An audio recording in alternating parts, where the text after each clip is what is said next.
বন্ধ করুন এই একটা পালা। এই পালা কিছুতেই শুরু হতে পারে না। এই না, আমি আমি হাত জোড় করে আপনাদের অনুরোধ করছি, দয়া করে আপনারা ফিরে যান। নাট্যকার সাহেব, আপনি চুপ করুন। আপনি এখানে কেন এসেছেন? আপনি জানেন না যে এই নাটকের প্রথম দৃশ্যে প্রবেশ করবে দেবযানী? জানি জানি, তোমার মতো মঞ্চে আসবে ওই দেবযানী। সেও আমার সৃষ্টি, যে কিনা তোমার মালিক ওই অবিনাশ চৌধুরীর মেয়ে। হ্যাঁ, এখন আমরা হাসবো, গাইবো, হাত ধরাধরি করে ভালোবাসার কথা বলবো। ভালোবাসার কথা? চুপ করুন, আপনি চুপ করুন, হাসবেন না। আপনি এখন এখান থেকে যান, দেবযানীকে এখানে আসতে দিন। আমার তুমি জানো না, দেবযানী আজ এখানে আসতে পারবে না। সে এসেছিল আমার খাতার পাতায়, কিন্তু আজ এই জীবনের মঞ্চে দেবযানীর বদলে কে আসবে জানো? কে আসবে? আমি অবিনাশ চৌধুরী, তোমার দেবযানীর বাবা। আপনি এখন হঠাৎ মালিকের সামনে দাঁড়িয়ে কথা বলার আগে তাকে যে শ্রদ্ধার প্রণাম জানাতে হয়, সেটা ভুলে যাবার মতো দুঃসাহস তুমি কোথায় পেয়েছো? বলো, আমারই কারখানার সামান্য একটা কুলি হয়ে কোন সাহসে আমার মেয়ের দিকে তুমি হাত বাড়িয়েছ? কি হলো, চুপ করে আছো কেন? জবাব দাও ছোকরা।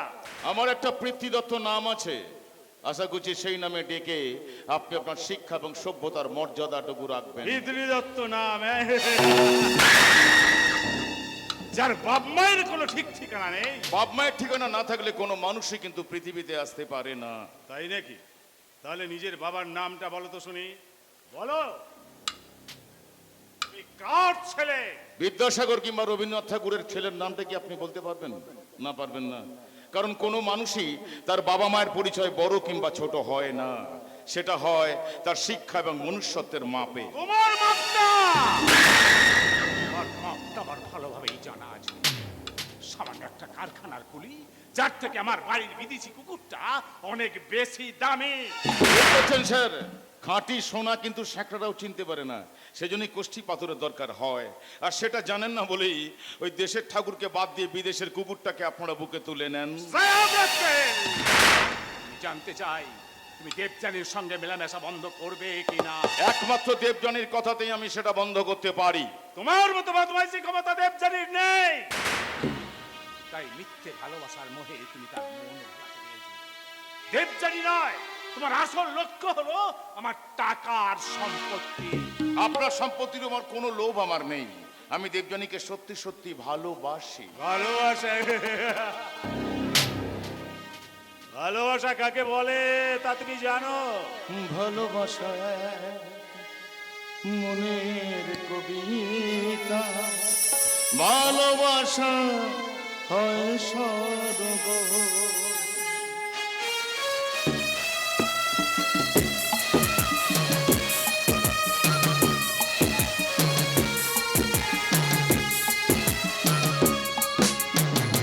ভালোবাসা মনের ঠিকানা, ভালোবাসা হয় স্বর্গ। ভালোবাসা কবির কবিতা, নতুন দিনের ছন্দ। ভালোবাসা মনের কবিতা, ভালোবাসা এক স্বর্গ। ভালোবাসা এক কবির কবিতা, নতুন দিনের ছন্দ। ভালোবাসা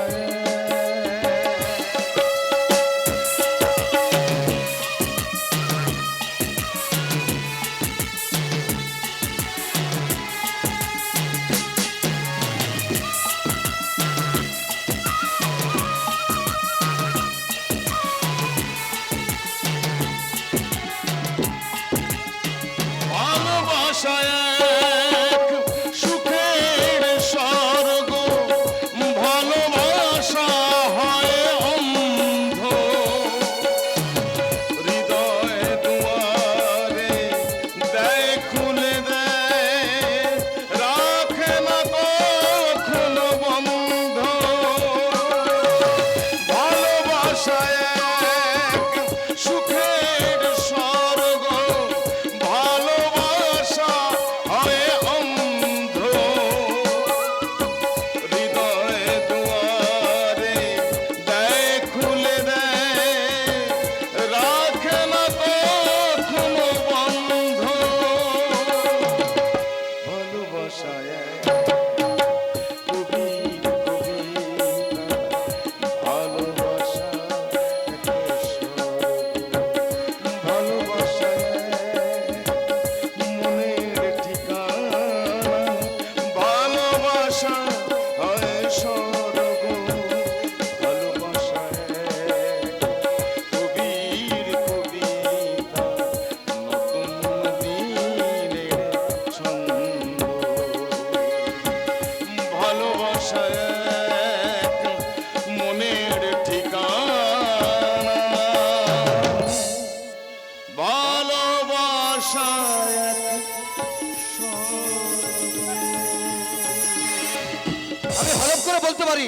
ওর গানের কোনো মানেই আপনি বুঝতে পারেননি। কারণ আপনার শিক্ষাটা শুধু হিসেবের খাতায় অঙ্ক কষতে পেরেছে, কিন্তু মনের মাটিতে শেকড় মেলতে পারেনি।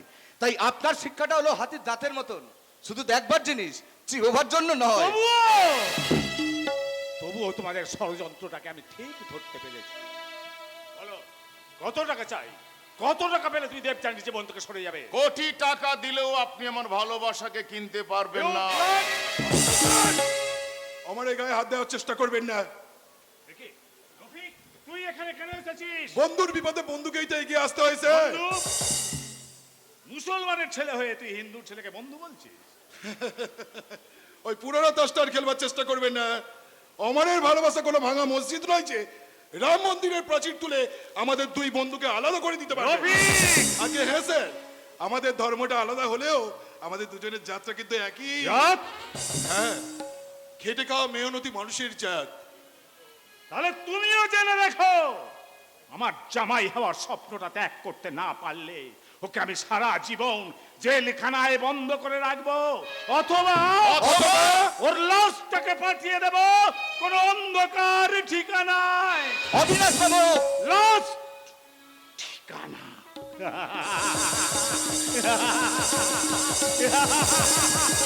অবিনাশ বাবু! তোকে আমি এখানে আসতে বারণ করেছিলাম না? তবু আসতেই হলো রে, তবু আসতেই হলো। কারণ একটু আগে আমাদের রঘুয়া খুন হয়েছে। কি বলছিস? রঘুয়া খুন হয়েছে? বীজপুরের জঙ্গলে ওর লাশ পাওয়া গেছে। সিকিক চ, আমরা রঘুয়ার বাড়িতে যাই। তাড়াতাড়ি চল। চল। অমর, রফিক, তোমরা ওদিকে যেও না, আমার কথা শোনো। নাট্যকার সাহেব, না, আমি নই। কোন এক অজানা নাট্যকার আমার কলম কেড়ে নিয়ে এ কোন জীবন নাটকের আসর জমিয়ে দিলে, যেখানে পায়ের নিচের পৃথিবীটাই হলো মঞ্চ, প্রত্যেকটা মানুষ যেখানে জীবন্ত এক একটা চরিত্র, নিয়তি যে নাটকের পরিচালক, দুর্ভাগ্য যেখানে বেসুরের বেহালা বাজায়, নির্মল সত্যের আলোক সম্পাতে যে অভিনয় ঝলসে ওঠে, সে নাটকের নাম কি? ভালোবাসা ভালো লাগা দেবে প্রতিদান, অক্ষয় হবে স্মৃতি।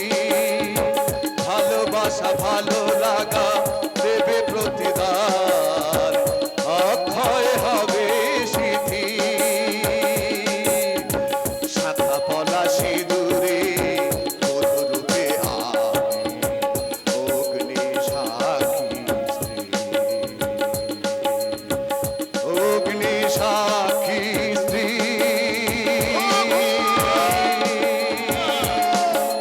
Jadi tang hidayang tabo, tada hidayang mamo. Jadi tang hidayang tabo, tada hidayang mamo.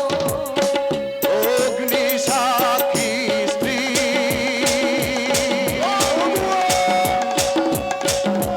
Jadi tang hidayang tabo, tada hidayang mamo.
হিন্দুর মেয়ে, এখনো তোমার হাতে শাখা আছে, সিঁথিতে সিঁদুর আছে। কেন থাকবে বলতে পারো?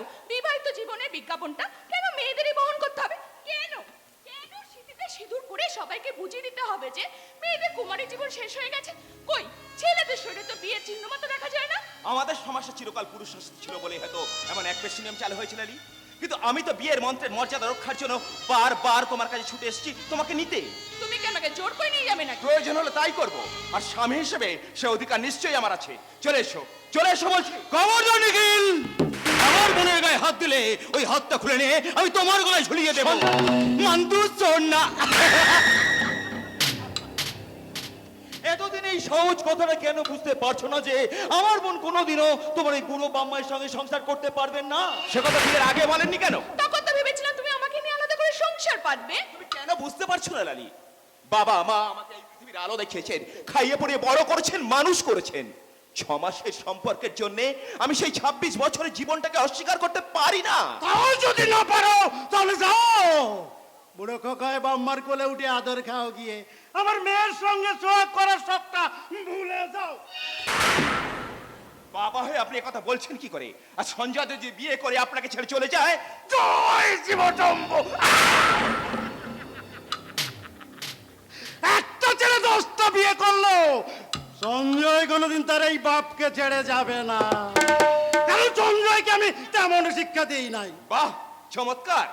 নিজের ছেলেকে যে শিক্ষা দিয়েছেন, পরের ছেলের বেলায় তা ভুলে গিয়ে তার বুড়ো বাবার সঙ্গে বেইমানি করতে বলছে। এই রাস্কাল, এই বাড়িতে দাঁড়িয়ে আমার বাবাকে অসম্মান করে কথা বলবেন না। বেরিয়ে যাও, গেট আউট। নিশ্চয়ই যাবো, তবে যাবার আগে একটা কথা বলে যাব। লালি, একবার তুমি যখন সিঁথিতে সিঁদুর দিয়েছো তখন এরা আর তোমার আত্মীয় নয়। সারা জীবন এরা তোমার পাশে কেউ থাকবে না, কিন্তু সুখে দুঃখে জীবনে মরণে যে বন্ধন বেঁচে থাকবে তা হলো 7 পাকের বন্ধন। আর যেদিন তুমি সেটা বুঝতে পারবে না লালি, সেদিন কিন্তু অনেক দেরি হয়ে যাবে। অনেক অনেক দেরি।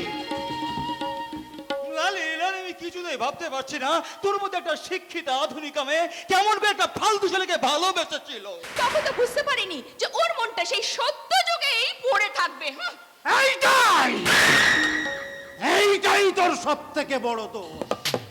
ওরে বাবা, এই যুগে যারা আদর্শ আর মনুষ্য নিয়ে বেঁচে থাকতে চায় তাদের মূর্তি বানিয়ে পুজো করা যায়, কিন্তু সেই সব অমানুষদের নিয়ে কোনোদিন সংসার করা যায় না। You are right my dear father. এই অর্থনীতি যুগে মনুষ্যত্বের মূল্যবোধের কোনো দাম নেই, আত্মীয়তার বন্ধুত্বের কোনো বন্ধন নেই। উন্নতি আর প্রগতির ময়দানে আমাদের সকলকে একা একা ঘোড়া চড়াতে হবে, আর সেই রেসের ঘোড়ার নাম হলো মানি। মানি, আই মিন মান্তু সোনা। তাহলে সেই টাকার জন্য একদিন হয়তো তুই তোর নিজের বোনকেই ভুলে যেতে পারিস, তাই না দাদা? কি বললি? বল। শুধু বোন কিংবা বাবা নয়, টাকার জন্য এই দুনিয়ায় এমন কোনো কাজ নেই যে আমি করতে পারি না। মান্তু সোনা। হ্যাঁ, জানি জানি জানি। বাইরে থেকে তোরা আমাকে যত দরদ দেখাস না কেন, সুযোগ পেলি না এই বাবার সম্পত্তি থেকে আমার অধিকারটা কেড়ে নিতে পারিস। পাঁচে সম্পত্তির ভাগ নিয়ে আমি ওই দূরে কোথাও চলে যাই, সেই ভয়ে তোরা আমাকে স্বামীর ঘরে পর্যন্ত দিতে চাস না। লালি, একদম বাজে কথা বলবি না, একদম বাজে কথা বলবি না। তুই নিজে কিন্তু ইচ্ছা করে ওই নিখিলের ঘর ছেড়ে এখানে চলে এসেছিস। হ্যাঁ, এসেছিলাম, কারণ এতদিন ধরে আমি যে শিক্ষায় বড় হয়েছি তাতে শ্বশুর শাশুড়ি পদসেবা করে আমি আমার জীবন কাটাতে পারবো না। আমার কাছে স্বামী, সুহাগ, শখ, আল্লাহ সবকিছু হলো টাকা। তাই স্বামীকে ছাড়লেও তোমাদের আমি ছাড়বো না। সম্পত্তির ভাগটা বুঝে নেবার জন্য আমি তোমাদের এই গলার কাটা হয়ে পড়ে থাকবো। রাগিনা, মান্তু সোনা। আমি জানি, আমি জানি আমার বাপটাই বংশের বাড়িতে একটা কাটা গাছ পুঁতে গেছে। তাই তো তার অর্ধেক সম্পত্তি লিখে দিয়ে গেছে তার ওই বড় ছেলের নামে, আর বাকি অর্ধেকটা লিখে দিয়ে গেছে তোর, আমার আর ওই লালের নামে। সেই জন্যই তো ব্যাংক থেকে একটা টাকা তুলতে গেলেও আমাদের 3 জনকে একসঙ্গে সই করতে হয়। জয় শিব শম্ভু! তাতে তো একদিক থেকে ভালোই হয়েছে রে বেটা, তোর আমার আর ওই লালের টাকাটা ব্যাংকে জমছে, আর তোর ওই জ্যাঠতো তো দাদা সন্দীপের টাকাতেই আমরা ফুর্তি করছি। সুতরাং যতদিন কাকা বাবুর পরিদাদার অবিচল ভক্তি আছে ততদিন শুধু খাও দাও ফুর্তি করো আর দুয়াদের টাকা উড়বো নাই, অত সহজে টাকা উড়বো নাই, পাথরের টুকরো হইয়া আপনের মাথায় আশ্রাইয়া পড়বো। ফালতু কথা বলবেন না মিস্টার সরকেল। ব্যাংক থেকে টাকাগুলো তুলে নিয়েছেন কিনা বলুন। আই কিনা ফক্কা টাকা পাই নাই। জয় শিব শম্ভু। পান্নে মানে কেন পান্নে? এই যে কাকা বাবু ডাইলের মজা তলে। তার মানে হইল কি ডাইলের বাটুর উপর থাকে জল, হ্যাঁ, আর তার তলে থাকে আসল মাল। এই সর্দা আমার যে চেক খান দিছিল তার তলে পর্দা যে সইটা আছে সেটা নাকি চাল কই দেখি দেখি চেকটা আমাকে দিন। না না না না, এটা নিয়ে আমার এখন থানা যাইতে হইবে। আই ম্যানেজার, ওই চেকটা সঞ্জয়ের হাতে দিয়ে দাও। ডাইনির মজা তলে, আপনার বোধহয় মনে নাই যে আমি আপনার বাবার ম্যানেজার হইয়া এবারে আইছিলাম। এই সুবাদে আমি আপনার সিনিয়র জ্যাঠা বাবুর পোলা, অর্থাৎ বর্দা ছাড়া কারোর হুকুম আমি মানি নাই। তাহলে আমি আপনাকে বলছি আমার কাকা বাবুর আদেশ আপনি মাথা পেতে মেনে নিন।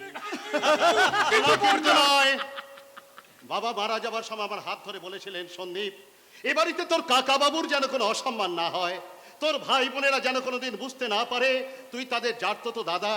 সেই থেকেই কাকা বাবু আমার চোখে জীবন্ত বিগ্রহ, সঞ্জয়ের লালি হলো আমার বুকের দুই পাঁজর। বর্দা এসে কি তোলে আপনার সইতেছে চাল চাল কই দেখি দেখি। এই দেখেন এইবারে কেউ শয়তানি করে আপনার সইটা জাল করছে। সেটা আমিও ফুল, এবারে কেউ এমন জাল চুরি করতে পারে না, এটা আমার নিজেরই। অসম্ভব বর্দা, আপনার হাতে লেখা চিন্তা আমি ভুল করুম নাই। কিন্তু আমার মুখের কথাটাকে নিশ্চয়ই মানবেন, কিন্তু যদি তো বিশ্বাস না হয় তাহলে দিন, আমি এখানে আরো একটা সই করে দিচ্ছি। এই দিন টাকাটা তুলে নিয়ে এসে আপনি সঞ্জয়কে দিয়ে দিন। ঠিক আছে আপনি কইলে নিশ্চয়ই দিব, তবে আগের সইটা যে ভেজাল ছিল সেটা কিন্তু পেরমান হয়ে গেল। কি বলতে চান আপনি?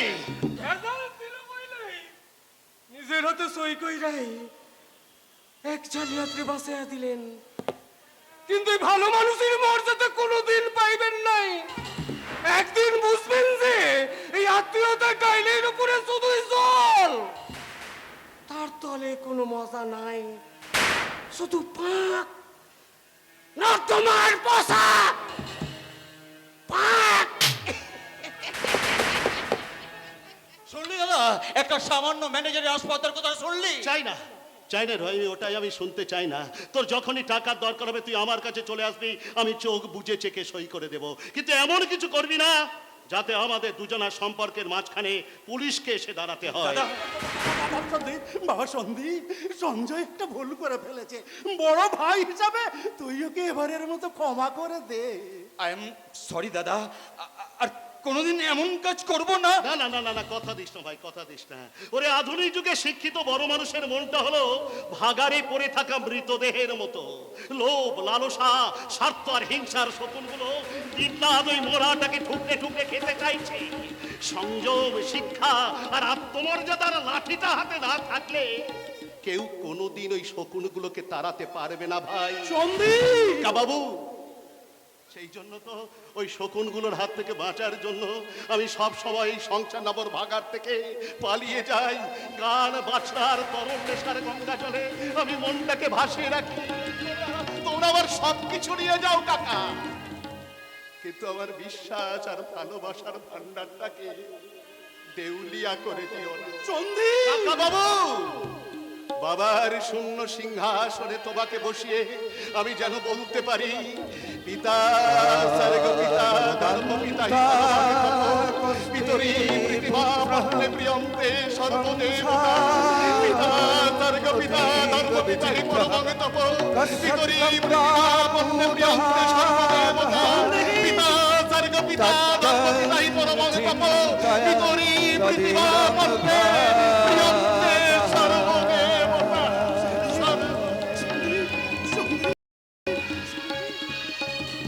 মন্তু সোনা। চুপ! আমার সামনে কোনোদিন দাঁত বার করে আসবে না। আমি দাদার সই জল করেছিস, কোনদিন হয়তো আমার সইটাও জল করবে। তোমার ভাইপোর মতো আমি এত বোকা নই। আমার স্বার্থে শুধুই টান পড়লে আমি তোমার সর্বনাশ করতে ভয় পাবো না বাবা।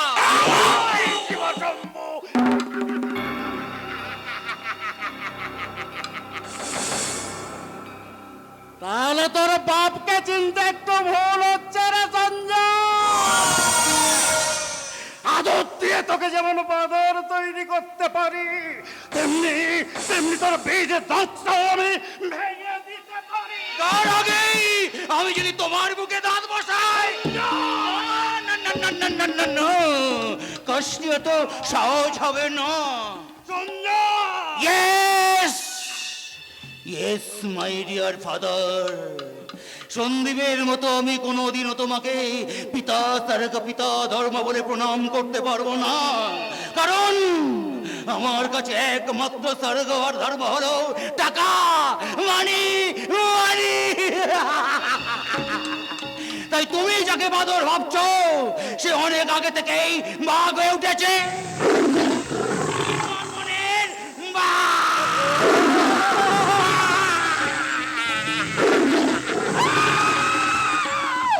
ওরে বাবা, তুই যদি বাঘ হস তাহলে আমি সিংহ, পশুরাজ সিংহ। তাই আমার লক্ষ্য ওই মানি মন্তু সোনা।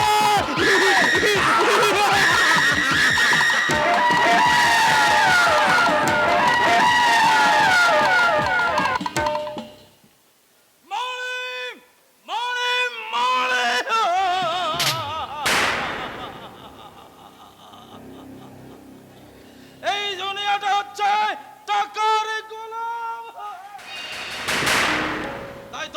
তাই তো মালিক শ্রমিক স্বামী স্ত্রী প্রেম প্রীতি ভালোবাসা সবকিছু ঠিকুচিকুচ্ছে লেখা থাকে কাগজের নোটে। তাই অবিনাশ চৌধুরীর ছেলে দীপঙ্কর চৌধুরীর একমাত্র ভালোবাসা হলো মানে মানে টাকা। সম্পূর্ণ মিথ্যা কথা। টাকা ছাড়াও তোমার জীবনে কিন্তু আরেকটা ভালোবাসা আছে দীপঙ্কর। অসম্ভব, তেমন কোনো খবর অন্তত আমার কাছে নেই।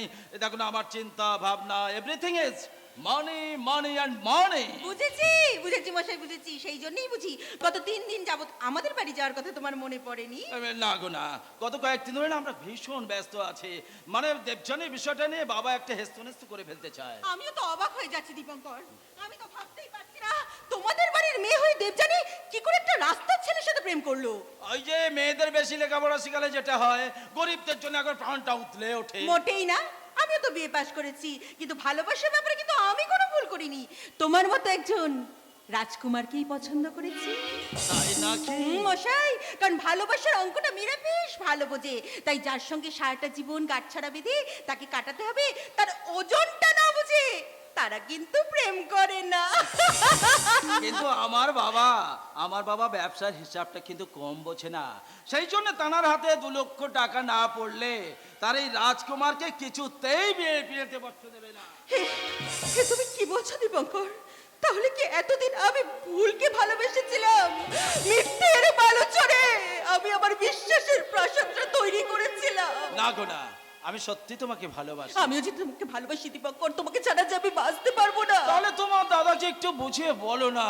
বলো মানে তোমার বাবা মারা যাওয়ার সময় যে বিশাল সম্পত্তি রেখে গেছে, তাছাড়া উকিল বাবু জানাতে বানাতে তো ভালো রোজগার করছে। বলবো, আমি নিশ্চয়ই বলবো। দাদাকে যে আমাকে বলতেই হবে। তবে তিনি যদি তোমাদের মতো দাড়ি পাল্লা হাতে নিয়ে ওজন করতে বসেন, তাহলে আমি আমার নিজের ক্ষমতার জোরে আমাদের জীবনে জ্বালবো 1000 বাতির রোশনাই।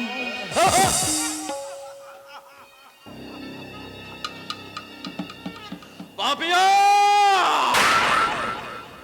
তুমি বড় গাছে মই লাগাতে চাও, তাহলে মইটাকে বাড়াতেই হবে। তবু তুমি বামন হয়ে চাঁদে হাত দিতে চাও, তার জন্য তো টাকার বান্ডেল লাগবেই। কাগজনে নোটের বান্ডিলে কখনো রক্তের দাম শোধ করা যায় না, রক্ত দিয়েই রক্তের দামটা শোধ করতে হয়। এই রাস্কেল, তুই কোন সাহস আমাদের বাড়িতে এসেছিস? আমি তো আপনার কাছে আসিনি, আমি এসেছি দেবযানীর কাছে। আশ্চর্য! আরে গরিব বলে কি তোদের লজ্জা শরম বলতে কিছু নেই? না, এত নেই। গালাগাল খেও না। তোদের মান সম্মানও হয় না। কিচ্ছু লাগে না, কারণ পচা নর্দমার পাশে দাঁড়িয়ে থাকলে পচা নর্দমার পাকের গন্ধটাই শোনা যায়, মানে গন্ধটা পাওয়া যায়। পদ্ম ফুলের গন্ধ তো আর পাওয়া যায় না। এই রাস্কেল, আমাকে খোঁচা দিয়ে কথা বললে তোর মুখটা আমি ভেঙে দেবো। নিশ্চয়ই দেবী দাদা, কারণ পণ্ডিতকে খোঁচা দিলে হয়তো দুই একটা জ্ঞানীর কথা শুনতে পাওয়া যায়, কিন্তু মূর্খকে খোঁচা দিলে তো শুধু মারই খেতে হয়, তাই না? চুপ ছেড়ে! দাদা, ভালোবাসা নদীর স্রোতের মতো সার্থকতার সাগরের দিকে বয়ে চলে, কিন্তু সে স্রোতের পথ আটকে দাঁড়ালে সে মহাপ্লাবন হয়ে একল অকল দোকল ভাসিয়ে নিয়ে যায়। এই আধুনিক সভ্যতা নদীর বুকে কংক্রিটের বাঁধ দিতে শিখেছে, তোদের এই মহাপ্লাবনকে আমরা মোজা খাল করে তুলবো। তারপর ওই ছেলেটাকে সারা জীবন ধরে হতাশার মরুভূমিতে হাহাকার করে মরতে হবে। Yes! মরতেই হবে। আচ্ছা দেবযানী, আমার মতো একটা সাধারণ ছেলের জন্য তুমি ওদের সবাইকার বিরুদ্ধে দাঁড়াতে পারবে? জানি না অমর, জানি না। আজ আমার সত্যি বড় ভয় করছে অমর। আমার বাবার অর্থ আছে, ক্ষমতা আছে, হয়তো আমাকে ভালোবাসার অপরাধে ওরা তোমাকে এমন শাস্তি দেবে যে তোমায় ভালোবাসার জন্য আমি সব শাস্তি মাথা পেতে নিতে পারি। তোমার ভালোবাসা পৃথিবীর সমস্ত শক্তির সঙ্গে আমাকে লড়াই করার সাহসটা জুগিয়েছে। কিন্তু অমর, আমি যে আর বেশি দিন তোমার পাশে থাকতে পারবো না। জানো, বাবা এক বিরাট বড় লোকের ছেলের সঙ্গে আমার বিয়ের সম্বন্ধ করেছেন। তাই তো আমি তোমাকে অনুরোধ করে বলছি অমর, তুমি আমাকে ভুলে যাও। না দেবযানী, আর আমিও তোমার জীবন থেকে চিরদিনের মতো সরে যেতে চাই। না দেবযানী, না না না, তোমাকে হারাবার কথা ভাবলে আমি কিন্তু সমাজ সংসার সব জ্বালিয়ে পুড়িয়ে ছাই করে দেবো। যারা আমাকে শাস্তি দেবে তাদের আমি কাউকে ক্ষমা করতে পারবো না, কাউকে। কি হলো, তুমি এমন করে হাসছো কেন? আরে বাবা, হাসবো না। আমি তোমাকে একটা মিথ্যে কথা বলে সামান্য একটু ভয় দেখালাম, আর তুমি একেবারে পাগল হয়ে গেলে। না গো না, এভাবে তুমি আর কখনো কোনোদিন আমাকে ভয় দেখাবে না। অমর, আমি সব কিছু সহ্য করতে পারি, কিন্তু তোমাকে হারাবার কথা ভাবলে আমার মনের মধ্যে যে আগুন জ্বলে ওঠে। আমিও তো তোমাকে হারাবার কথা স্বপ্ন ভাবতে পারি না অমর। তাই তো আমি তোমাকে ভালোবাসার জন্য শুধু যে আমার দাদা বাবার বিরুদ্ধে দাঁড়াবো তাই নয়, আমি হাসতে হাসতে আমার এই জীবনটাকে বিলিয়ে দিতে পারি। দেবযানী, তুমি আমার স্বপ্ন। স্বপ্নের মাঝে এলে তুমি আজ, আমারে হৃদয় মাঝারে। সত্যি স্বপ্নের মাঝে এলে তুমি আজ, আমারে হৃদয় মাঝারে। ভরে দিলে এই মন তোমার ভালোবাসায়, ভরে দিলে এই মন তোমার ভালোবাসায়। সাজাবো তোমায় আমি হৃদয় মাঝারে। স্বপ্নের মাঝে এলে তুমি আজ, আমারই হৃদয় মাঝারে। ভরে দিলে এই মন তোমার ভালোবাসায়, ভরে দিলে এই মন তোমার ভালোবাসায়। সাজাবো তোমায় আমি হৃদয় মাঝে। স্বপ্নের মাঝে এলে তুমি আজ, আমারে হৃদয় মাঝারে।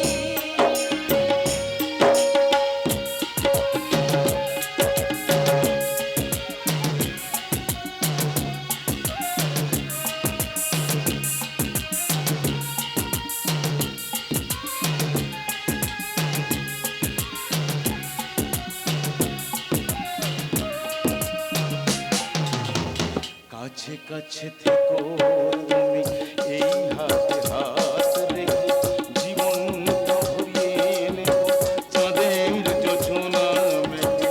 কাছে কাছে থেকো তুমি,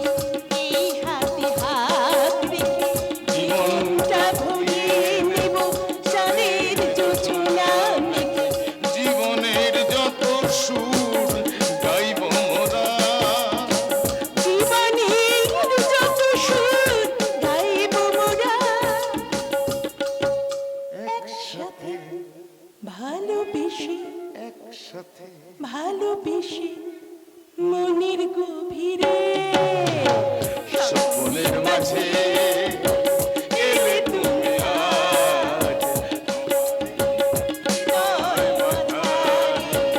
ভরে দিলে এই মন তোমার ভালোবাসায়, ভরে দিলে এই মন তোমার ভালোবাসায়, সাজাবো তোমায় আমি হৃদয় মাঝে স্বপ্নের মাঝে এলে তুমি আজ আমার হৃদয় মাঝারে,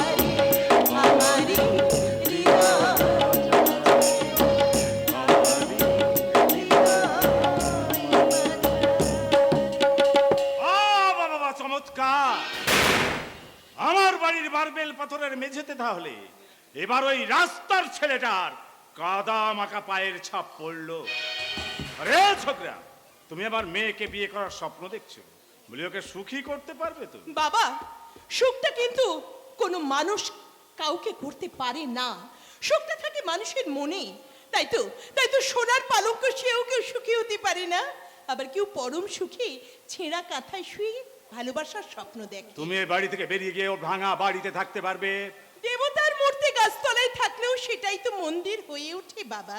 ওর সঙ্গে কোনো সম্পর্ক রাখলে তোমাকে আমি সমস্ত সম্পত্তি থেকে বঞ্চিত করব। আমি আপনাকে কথা দিচ্ছি, আপনার সম্পত্তির একটা কানা করিও আমি কোনোদিন চাইতে আসবো না। আমি যদি আমার কারখানা থেকে তোমাকে ছাঁটাই করি, তখন ওই মেয়েটাকে কি খাওয়াবে তুমি বলতে পারো? এই হাত দুখানাতে যতক্ষণ খেটে খাওয়ার ক্ষমতা থাকবে, ততক্ষণ আমাদের ভাতের অভাবটা হবে না।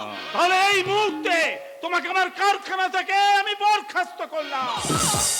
কাল থেকে সাধারণ মজুর হয়ে তুমি আমার কারখানায় আসবে না, আসবে ম্যানেজার হয়ে। আরে মায়া, সত্যি বলছি। আয় মা, আয়। এবার এই অমরকে নিয়ে বাড়ির ভিতরে আয়। দয়া করে অমরকে আপনি আমার হাতে তুলে দিন। He is under arrest. Arrest? আপনি কি বলছেন ইন্সপেক্টর? কাল রাতে কেন আপনি অমরকে অ্যারেস্ট করছেন স্যার? ও কি অপরাধ করেছে? আপনাদের কারখানার ইউনিয়ন লিডার রঘুয়াকে খুন করেছে। কি বলছেন কি আপনি? রঘু খুন হয়েছে মানে রঘু ছিল আমার ঘনিষ্ঠ বন্ধু। বন্ধু ছিল বলেই তো তাকে ভুলে গৌরীপুরের জঙ্গলে নিয়ে যেতে পেরেছিলে, এবং নিজে লিডার হবার জন্য তোমার পথের কাঁটাটাকে সরিয়ে দিয়েছো। আপনার মাথাটা খারাপ হয়ে গেছে নিশ্চয়ই। কিন্তু আপনি যে অভিযোগ আনছেন তার সমর্থনে আপনার হাতে কি প্রমাণ আছে ইন্সপেক্টর? আছে মিস্টার চৌধুরী, আছে। যে অস্ত্র দিয়ে রঘুয়াকে খুন করা হয়েছে, একটু আগে অমরের ঘর সার্চ করে সেই রক্ত মাখা চপারটা পাওয়া গেছে। কি বলছেন কি? আমার ঘরে রক্ত মাখা চপার পাওয়া গেছে মানে? এছাড়াও এই ঘটনার একজন প্রত্যক্ষদর্শী সাক্ষীও আছে, গণেশ। গণেশ? হ্যাঁ গণেশ। খুন করার সময় সে তোমাকে বাধা দিয়েছিল বলে তুমি তাকেও সেই চপার দিয়ে আঘাত করেছো। আহত অবস্থায় গণেশ এখন হাসপাতালে ভর্তি আছে। মিস্টার সাহা, চলে এসো অমর। আমি অবিনাশ চৌধুরী, আমি নিজে ওর হয়ে জামিন দাঁড়াচ্ছি। এই অপরাধের জন্য ওর কোনোদিনই জামিন হতে পারে না mister Chowdhury. I am sorry. এসো অমর। না না, কিছু ভেবো না, দেখবেন কিছু ভেবো না। কোন চক্রান্তের লাল চোখ কখনো সত্যের মুখটাকে বন্ধ রাখতে পারে না। এটা আমাদের পরীক্ষা, এই পরীক্ষায় আমি উত্তীর্ণ হবই।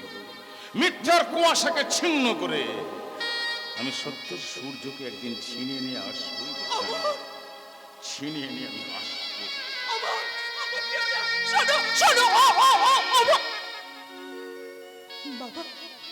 বাবা, তুমি এখনো চুপ করে দাঁড়িয়ে আছো কেন বাবা? তুমি যাও, অমরকে বাঁচাবার একটা করে ব্যবস্থা করো বাবা। আমার দৃঢ় বিশ্বাস যে কেউ নিশ্চয়ই অমরের বিরুদ্ধে কঠিন ষড়যন্ত্র করছে। আমি জানি দেবজানি। জানো? হ্যাঁ জানি, কারণ আমি গণেশকে দিয়ে রঘুয়াকে খুন করিয়েছি। বাবা, এ তুমি কি আর আমি বলছো? ইন্সপেক্টরকে বলে অমরের বিরুদ্ধে মিথ্যে কেস সাজিয়েছি। কি বলছো বাবা? তুই কি বলছিস দেবজানি? কারণ রাস্তা করে পাতা কখনো সরকে যায় না, তাই আমার মেয়ের সর্বনাশ করার শাস্তি ওকে পেতেই হবে। কিন্তু বাবা, ভালোবাসা যদি সত্যি কোনো অপরাধ হয়, তাহলে তো আমিও সমান অপরাধী বাবা। শুধু আমাকে বাঁচানোর জন্য তুমি অমরের জীবনটা এমনি করে শেষ করে দিও না বাবা। আমি তোমার পায়ে ধরে বলছি বাবা, তুমি অমরকে বাঁচিয়ে দাও। অমর অমরের বাঁচা মারার দায়িত্ব এখন তোমার হাতে দেবযানী। আমার হাতে? হ্যাঁ, তোমার হাতে। তুমি যদি সন্দীপকে বিয়ে করতে রাজি হও তবেই আমার মুক্তি পাবে। আমাকে তুমি এত বড় শাস্তি দিও না বাবা। আমার অমরকে আমি জীবনে কোনোদিন বুঝতে পারবো না বাবা। আমি কোনোদিন বুঝতে পারবো না। আমাকে ফাঁসির দড়িতেই ঝুলতে হবে। দুটোর মধ্যে একটা তুমি বেছে নাও। যদি ভালোবাসাটাই বড় হয়ে থাকে তাহলে অমরের মৃত্যুটাকে তুমি মেনে নাও, আর যদি ওকে বাঁচাতে চাও তাহলে ওর কথা ভুলে গিয়ে সন্দীপকে তুমি বিয়ে করো। বাবা বলো বলো তুমি কি করবে? আমি হ্যাঁ বলো বলো বলো। অমর যে মুহূর্তে তুমি সন্দীপকে বিয়ে করে বাড়ি ছেড়ে বেরিয়ে যাবে সেই মুহূর্তে আমার মুক্তি পাবে। বলো তুমি রাজি? রাজি? রাজি?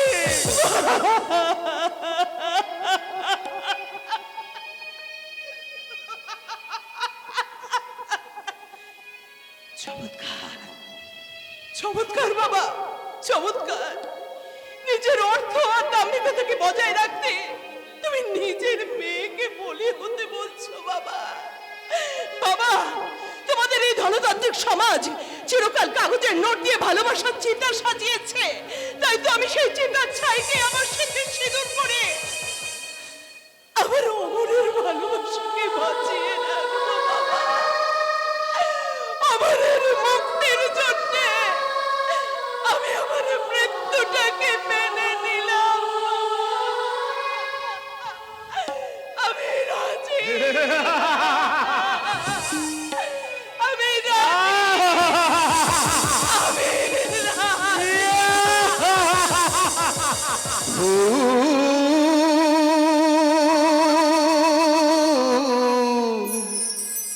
সবই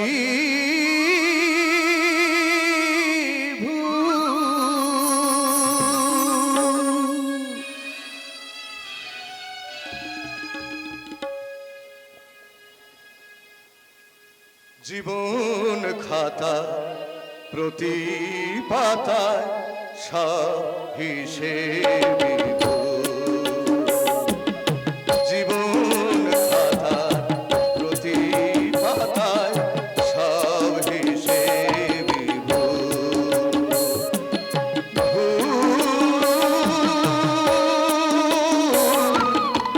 সবই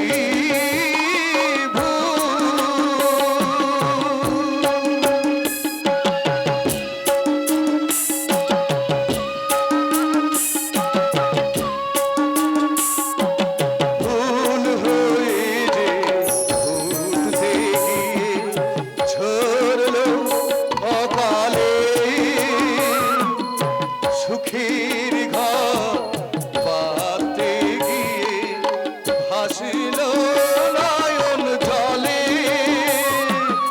ফুল হয়ে যে ফুটতে গিয়ে ঝরল অকালে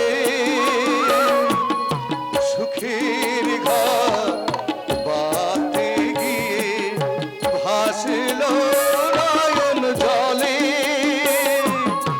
সবই যে তার বিধির বিধান সব জীবনের ভুল সবই যে তার বিধির বিধান সব জীবনের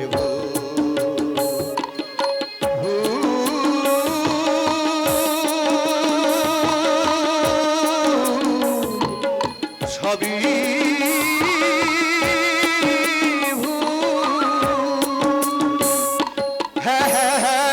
দেবযানীকে তো রাজি হতেই হবে, কারণ সে যে আমাকে ভালোবাসে। এই ভালোবাসার মানুষটার সর্বনাশ সে কিছুতেই মেনে নিতে পারে না। তাই অমরের মঙ্গলের জন্য দেবযানী অমরকে ছেড়ে শ্বশুর বাড়ির পথে পা বাড়ালো। সিঁথিতে সিঁদুর দিয়ে জড়োয়ার গয়নায় গা ডেকে একটু আগেই সে নারায়ণগড়ে থেকে রওনা দিয়েছে। কিন্তু কিন্তু বিশ্বাস করুন, এ আমি চাইনি, কিছুতেই তুমি না চাইলেও বাস্তব ঘটনাগুলো নিয়তির নির্ধারিত পথ ধরেই এগিয়ে চলবে নাট্যকার, কারণ সত্য সব সময় তোমাদের কল্পনার চেয়ে অদ্ভুত হয়। তাহলে আমাদের লেখা গল্পগুলোকে লোকে অবাস্তব অবিশ্বাস্য বলে উড়িয়ে দেয় কেন? তোমাদের গল্পগুলো দর্শক বিশ্বাস করবে কি না সেই ভয় তোমরা অনেক কিছুই লিখতে সাহস পাও না, কিন্তু সত্যের কোনো বিশ্বাস অবিশ্বাসের দায় নেই বলেই সে অদ্ভুত হতে ভয় পায় না। কিন্তু মহাকবি বাল্মীকি তো রাম জন্মাবার আগেই রামায়ণ লিখেছিলেন।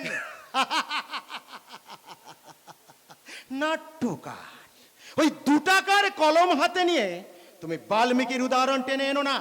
তিনি শুধু মহাকবিই ছিলেন না, তিনি ছিলেন মহাজীবনের রূপকার। তাই তার কলম থেকেই সত্যের জন্ম হয়েছে। কিন্তু তোমার নাটকের চরিত্রটা তো তোমার গল্পকেই অগ্রাহ্য করে অন্য পথে চলেছে। তা তো চলছেই, নইলে হঠাৎ ভৈফোর বটগাছের মতো আপনি এখানে প্রবেশ করলেন কি করে? আপনাকে তো এই গ্রামে কোনোদিন দেখেছি বলে মনে হচ্ছে না। আচ্ছা, আপনি কে বলেন তো? কি আপনার পরিচয়, আর কেনই বা এসেছেন? অমর সরকার, অমর সরকার নামে একটি ছেলের সঙ্গে আমি দেখা করতে এসেছি। অমর সরকার? আপনি তাকে চিনলেন কেমন করে? মাস কয়েক আগে বুঝলেন, সে আমার কোম্পানিতে একখানা চিঠি লিখেছিল। কিন্তু সে তো এখন বিচারাধীন। না, একটু আগেই সে ছাড়া পেয়েছে। দেবযানীর বিয়ের পর অবিনাশ চৌধুরীর ইঙ্গিতে পুলিশ তার বিরুদ্ধে আনা খুনের অভিযোগ তুলে নিয়েছে। আশ্চর্য, বাইরের লোক হয়ে আপনি এত সব ঘটনা জানলেন কি করে? অনেক দূরে থাকলেও এই গৌরীপুরের প্রত্যেকটা ঘটনার উপর আমার তীক্ষ্ণ নজর আছে। এতদিন আমি না চাইলেও এখানে অনেক অঘটন ঘটেছে, কিন্তু আর নয়। এইবার ইতিহাসটাকে আমি পাল্টে দেব। এখন থেকে আমি যেটা চাইছি সেটাই ঘটতে হবে। না না বাবা না, এই ভুল তুমি করো না। এই সর্বনাশা প্রতিশোধের নেশা থেকে তুমি ফিরে এসো। না হল্লা, আজকের এই পরিস্থিতিটার জন্যই আমি এতদিন অপেক্ষা করেছি। লোহা যখন গরম থাকে তখনই তাতে ঘা মারতে হয়। কিন্তু তুমি কিসের জন্য আমাকে নিয়ে এত দূরে ছুটে এলে বাবা? আমি তো আমার নিজের দুর্ভাগ্যকে মাথা পেতে নিয়েছি। এই পৃথিবীর কারোর উপরে আমার কোনো অভিযোগ নেই। তোমার কোনো অভিযোগ না থাকলেও এত বড় অন্যায়কে কিছুতেই মেনে নেবে না এই রাজশেখর রায়। রাজশেখর রায়? আপনি সেই বিখ্যাত রাজ অটোমোবাইলসের মালিক রাজশেখর রায়? এই বোধহয় আপনার সেই মেয়ে পূর্ণিমা। না না না না, আমি শুধু রাজশেখর রায়ের মেয়ে অহল্যা। অহল্যা? পাষাণী অহল্যা? ভগবান রামচন্দ্রের ছোঁয়ায় যে পাষাণ মূর্তিতে একদিন প্রাণ ফিরে এসেছিল, তোমার জীবনীকে আর কোনোদিন রঘুপতির পায়ের ছাপ পড়বে না। রঘুপতি? এই যুগে রঘুপতি নগদ টাকা হাতে না পেলে কাউকে যে উদ্ধার করেন না। আর আমিও ঘুষ দিয়ে নিজের পরিচয়টা ফিরে পেতে চাই না। তবে তাই হোক হে নটরাজ, তোমার নাচের ছন্দের সৃষ্টি হয়েছিল এই বিশ্বের প্রথম নাটক। আজ আমিও সেই মহানাটকের একজন নীরব দর্শক হয়ে দূরেই সরে থাকি। কাপুরুষের মতো বলেই যাচ্ছেন কেন নাট্যকার? যে অমরকে নিয়ে আপনি একটা মহান নাটক লেখার চেষ্টা করেছিলেন, তার পরিণতিটা একবার ভালো করে দেখে যান। অমর, তুমি তুমি মদ খেয়েছো? অর্থাৎ তুমি সেই অমর জানি সরকার? না, জানি না, আমি কিচ্ছু জানি না। পবিত্র গঙ্গা জল আমার পরিচয়ের চিতা ভস্যটাকে ভাসিয়ে নিয়ে যাচ্ছে। গোটা পৃথিবীটা আমার চোখের সামনে ভেঙে চুরমার হয়ে গেছে। ছি ছি ছি অমর, তুমি একদম চুপ।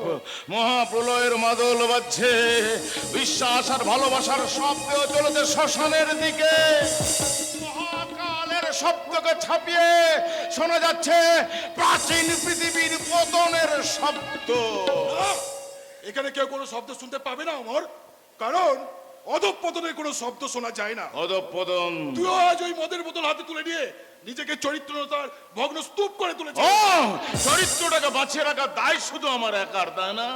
আর যারা আমাকে মিথ্যা মামলায় জেলে পাঠালো, যে আমাকে ভালোবাসার পরেও অন্যের সিঁদুর মাথায় তুলে নিয়ে অন্যের ঘরে আলো জ্বালতে গেল, তার বুঝি চরিত্রটাকে বাঁচিয়ে রাখার কোনো দায় থাকতে নেই? তুই ভুল করছিস অমর। অবিনাশ চৌধুরী তোকে মিথ্যা মামলায় জড়ালেও তাতে দেবযানীর হয়তো কোনো দোষ নেই। সে হয়তো বাধ্য হয়েই। মিথ্যা কথা। দেবযানী আমাকে নিজে বলেছে যে তার বাবার পছন্দ মতো ছেলেকে সে বিয়ে করছে, সেজন্য আমাকে ভুলে যেত তাকে। আমি কথাটা মেনে নিতে পারিনি বলেই সে না যে গান ভুলিয়ে রেখেছিল আমাকে। তারপরে অবিনাশ চক্রবর্তীর ষড়যন্ত্রে পা দিয়ে আমাকে জেলে। তাই যদি হয় তাহলে তাদের অন্যায় দুর্নীতির কাছে মাথা নামিয়ে আপনি কেন এভাবে নিজেকে মদের নেশায় নষ্ট করছেন? কি বললাম? বলছি, মানুষকে যদি কোনো বিষাক্ত পোকা কামড়ায় তাহলে কি সে ঘরের কোণে মুখ লুকিয়ে বসে থাকে, নাকি সেই অপমান ভোলার জন্য মদের বোতল হাতে তুলে নেয়? বলুন, কেন আপনি মদের বোতল হাতে তুলে নিয়েছেন? আমি এমন বন্ধু পেয়েছি যে আমার ভুলে যাবে না। আমি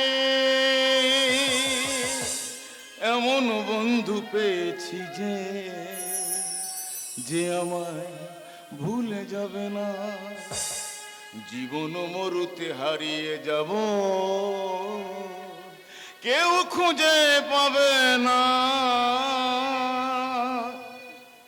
পাবে না, পাবে না, পাবে না। আমি এমন বন্ধু পেয়েছি যে আমার ভুলে যাব। বাহ বাহ বাহ, চমৎকার! যে মানুষ নিজের আত্মার অপমানকে সহ্য করে ওই মদের নেশায় সান্ত্বনা খোঁজে, সে তো কাপুরুষ। কে আপনি? রাজ অটোমোবাইলসের মালিক রাজশেখর রায়। রাজ অটোমোবাইলস, বুঝেছি বুঝেছি। অনেকদিন আগে ওনার কোম্পানিতে তুই একটা চিঠি লিখেছিলিস। যে আমার অনার্স নিয়ে কেমিস্ট্রিতে বাস করেছিল, যে আমার ওই ল্যাবরেটরিতে নিত্য নতুন আবিষ্কারের নেশায় মশগুল হয়ে থাকতো, সেই অমরের সঙ্গে এই অমরের কোনো অস্তিত্ব নেই। আছে আছে আছে আছে অমর আছে। মনে করে দেখো, একদিন তুমি হঠাৎ এমন একটা কেমিক্যাল আবিষ্কার করেছিলে যেটা পেট্রোলের সঙ্গে কয়েক ফোঁটা মিশিয়ে দিলে যে কোনো গাড়ি তার দ্বিগুণ পথ অতিক্রম করতো। তাই বলছি মাই বয়, আমার পয়সায় পেটেন্ট নিয়ে আমার কোম্পানিতে তুই ওই মালটা তৈরি করবে, আর আমার কোম্পানি সেটা বিক্রির ব্যবস্থা করবে। হ্যাঁ, আর এই ব্যবসায় আপনার আর আমাদের আধা আধি পার্টনারশিপ থাকবে। কে বলতে পারে আপনার এই আবিষ্কার হয়তো একদিন আপনাকে কোটিপতি করবে? চাই না, আমি চাই না। আমি আর কোনো লাভ ক্ষতি চাই না। কোনো প্রলোভনই আমাকে আগের জীবনে ফিরিয়ে নিয়ে যেতে পারবে না। পারবে, পারবে আমার, তুমি পারবে। শত ব্যর্থতা, শত মৃত্যুকে অতিক্রম করে, শত দুঃখের সাগর পার হয়ে তবেই তো জীবন পূর্ণ হয়ে ওঠে। সেই জীবনের ডাকে তুমি সাড়া দাও ভাই। আমি পারবো না, পারবো না, পারতে তোমাকে হবেই আমার। যে পুরুষ অপমানের প্রতিশোধ নেয় না, সে তো নপুংসক। তার জন্য কেউ কোনোদিন এক ফোঁটা চোখের জল ফেলে না। কে আপনি? কেন কেন আমার মনের আগুন থেকে আপনার প্রতি হিংসার বাতাসে আগুন ধরিয়ে দিতে চাইছেন? আমার বাঁচা মরা আপনার কি চাই আসে? চাই আমার, কারণ আমি প্রতিশোধ চাই। এই গৌরীপুরের মাটিতে আমার চোখের জল মিশে আছে, তোমার আমার যন্ত্রণাটা একই। তাই বলছি আমার কামান মাই ভাই, ওই চোখের জলকে লাভাস্ত করে নিয়ে আজ থেকে শুরু হোক আমাদের প্রতিশোধের পালা। না মিস্টার রায়, আমাদের জীবনটাকে যদি সার্থকতার ভিত্তিতে প্রতিষ্ঠা করতে চান করুন, কিন্তু ওর মনে প্রতিশোধের আগুন জ্বালাবেন না। ব্যর্থ ভালোবাসা যদি কখনো ঘৃণার প্রতিশোধের পথ নেয়, তাহলে সেই ধ্বংসের আগুনে নিজেকেও পুড়ে মরতে হয়। হ্যাঁ স্যার, এই হাল ভাঙা পাল ছেঁড়ার নৌকাটাকে আপনি কোনো পাড়ঘাটাই পৌঁছে দিন, কিন্তু কিন্তু দয়া করে আপনার প্রতীক্ষার শরিক করে তুলবেন না। হ্যাঁ বাবা, ভুলে যাও তুমি প্রতিশোধের কথা। আমি যদি সত্য ধর্মে অবিচল থেকে থাকি, তাহলে একদিন ভগবানের আদালতে আমি ঠিক সুবিচার পাবো। আর অমর বাবু, আপনাকে একটা কথা বলি, ভালোবাসা মানে শুধু চাওয়া পাওয়া নয়, শরীরে লোভ লালসা নয়। তাই তো আজও ব্যর্থ প্রেমিক প্রেমিকা ভালোবাসার বেদি তলে চোখে জল ফেলে ফুল দিয়ে গেয়ে ওঠে বেদনার সুর। তোমার সমাধি ফুলে ফুলে ঢাকা, কে বলে আজ তুমি না? তুমি আছো মন বলে তা। তোমার সমাধি ফুলে ফুলে ঢাকা, কে বলে আজ তুমি না? তুমি আছো মন বলে তাই। তোদের মতন যেন মরণের সুখে তোমারই জীবন তুমি দিলে হাসি মুখে। তোদেরই মতন যেন মরণের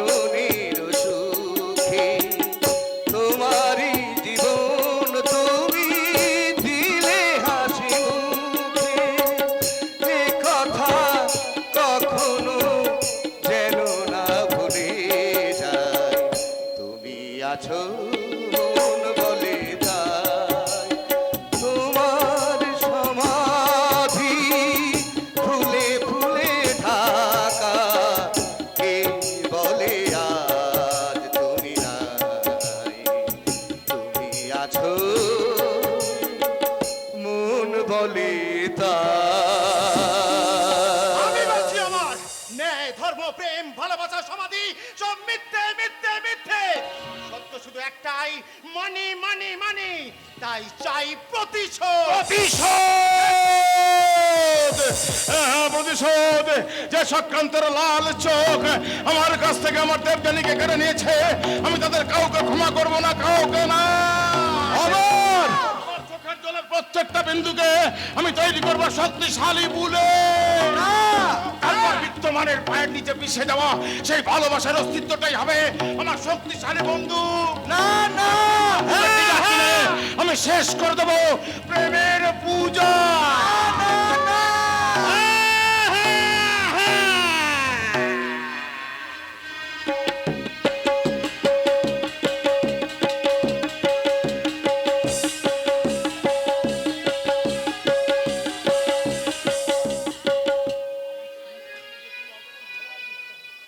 কুঞ্জ বিহারী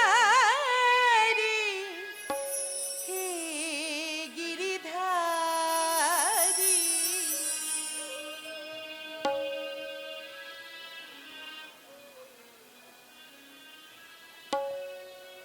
কুঞ্জ বিহারী হে গিরিধারী, তোমারি চরণে শরণ নিলাম, তোমারি চরণে শরণ নিলাম।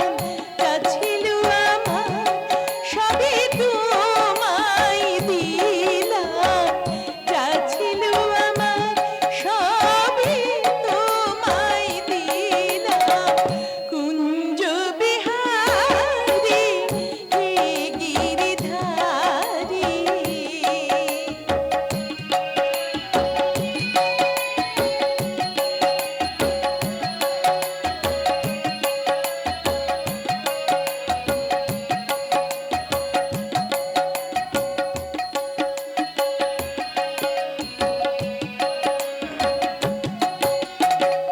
নন্দ কিশোর থাকো মন জুড়ে, থাকো পরাণে মন মধুপুরে।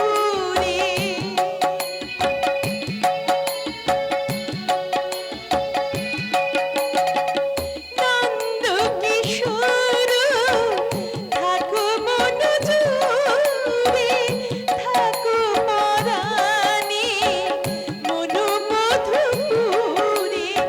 আনন্দ পূরণে ভরে তোমার সে সাধনা, আনন্দ পূরণে ভরে তোমার সে সাধনা। যা ছিল আমার সবই তোমায় দিলাম, যা ছিল আমার সবই তোমায় দিলাম। কুঞ্জ বিহারী হে গিরিধারী, কুঞ্জ বিহারী হে গিরিধারী, কুঞ্জ বিহারী হে গিরিধারী।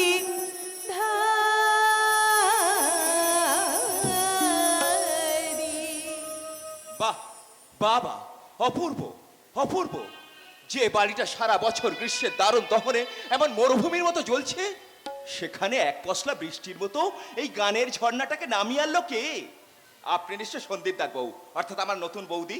কিন্তু আমার নতুন ঠাকুরপুর পরিচয়টা তো আমি এখনো পেলাম না। অধমের নাম নিখিল মজুমদার, খাতায় কলমে এ বাড়ির একমাত্র জামাই, অর্থাৎ আপনার নন্দাই। পরিচয়টা দিতে আপনার লজ্জা করছে না? আমি 6 মাস হলো এই বাড়িতে এসেছি, অথচ এতদিনে আপনার দর্শন পেলাম। কি করি বলুন, বিনা নিমন্ত্রণে বিয়ে বাড়িতে আসাটা বোধ হয় জামাইকে ঠিক মানায় না। বিনা নিমন্ত্রণে? কে বলছেন আপনি? ঠিকই বলছি। আপনার ননদ আজকাল সবার সামনে আমার পরিচয় দিতে লজ্জা পায়, তাই মুখে বলা তো দূরের কথা, একটা চিঠি পাঠিয়ে এরকম খবরটা দেয়নি। এমনকি আমার মিসেস আবার বিষ লালি হওয়ার আশায় ডিভোর্সের মন্দিরে মানত করছেন। না না না না, এ কিছুতেই হতে পারে না ঠাকুর জামাই। অনেক সাধনা করলে মেয়েদের সিঁথিতে যে সিঁদুর ওঠে, সেই সিঁদুরকে কোনো ডিভোর্সের ডিটারজেন্ট দিয়ে কখনো মুছে ফেলা যায় না। বৌদি তাই আমি আপনাকে কথা দিচ্ছি ঠাকুর জামাই, ঠাকুরছির সঙ্গে যদি আপনার কোনো বিবাদ হয়েও থাকে তা কিন্তু কিছুতেই ঠাকুরছি আপনাকে ভুলতে পারবে না।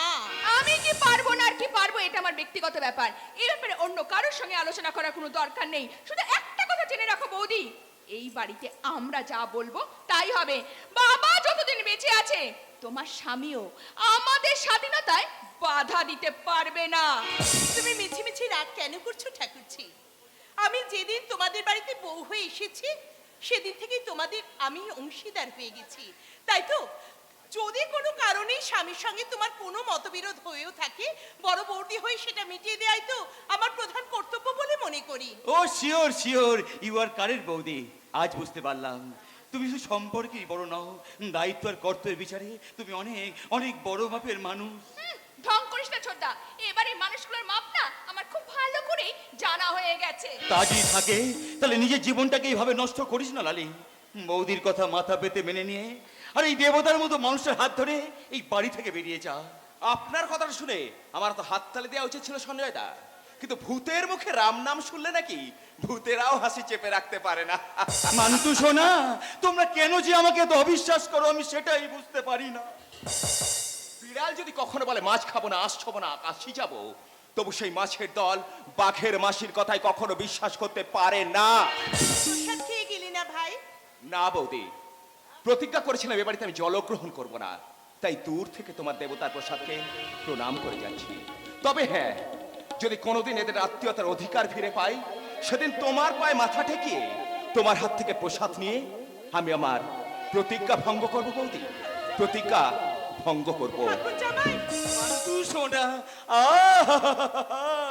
এমন সোনার টুকরোটাকে আঁচলে না বেঁধে লালি পথে তুলে ফেলে রাখলো। এখন তুমি যদি এদের চার হাত এক করতে পারো বৌদি, তাহলে আমার কষ্টের বোঝাটা একটু হালকা হয়। আমি তোমাদের কাউকে কোনো কষ্ট পেতে দেব না ঠাকুরপো। আমি যখন এবারের বউ হয়ে এসেছি তখন তোমাদের সবার কষ্টের বোঝা আমার নিজের কাঁধে তুলে নিয়ে আমি তোমাদের সবার মুখে শুধু হাসি ফুটিয়ে তুলবো। তোমার এই মহৎ প্রচেষ্টায় আমি সব সময় তোমার সামনে থাকবো বৌদি। তোমার কাছে দীক্ষা নিয়ে শুরু হোক আমার নতুন জীবনের নতুন পথ চলা। দাও বৌদি দাও, প্রসাদ দাও। এই নাও। দাও বৌমা। বাবা জয় শিব শম্ভু। তুমি কোন সাহসে এ বাড়িতে গোপালের মূর্তি প্রতিষ্ঠা করলে? তুমি জানো না এ বাড়ির সবাই শক্তি মন্ত্রে দীক্ষিত, তাই গোপালের পূজা কোনোদিন হয়নি আর হতে পারে না। ঠাকুরই তো এক কাকা বাবু, যে যে দেবতাকে ভক্তি করে শ্রদ্ধা করে সেই দেবতার মূর্তি বানিয়ে তাকে তেমনি ভাবে পুজো করে। বাহ বাবা বাহ, এই হচ্ছে সত্যিকারের ভক্তির কথা। তাই তো ঠাকুর বলেছেন ভক্তের হৃদয়ে ভগবানের বৈঠকখানা মান্তু শোনা। চুপ কর, ওই চুপ কর। এ বাড়ির সঙ্গে ওর কোনো রক্তের সম্পর্ক নেই, তাই পরের বাড়ি থেকে এসে ও কোনোদিন এ বংশের নিয়ম বদলে দিতে পারে না। আমি যেদিন অগ্নি সাক্ষী করে গোত্রান্তরিত হয়ে এ বাড়িতে বউ হয়ে এসেছি সেদিনই আমি এ বাড়ির সকলের সব অংশীদার হয়ে গেছি। জয় শিব শম্ভু। আমাকে অধিকার দেখিও না বৌমা, মনে রেখো আমি এ বাড়ির কর্তা। তবু যদি তুমি জোর করে এ বংশের নিয়ম বদলাতে চাও তাহলে সন্দীপকে বলে আজই আমি এ বাড়ি ছেড়ে চলে যাব।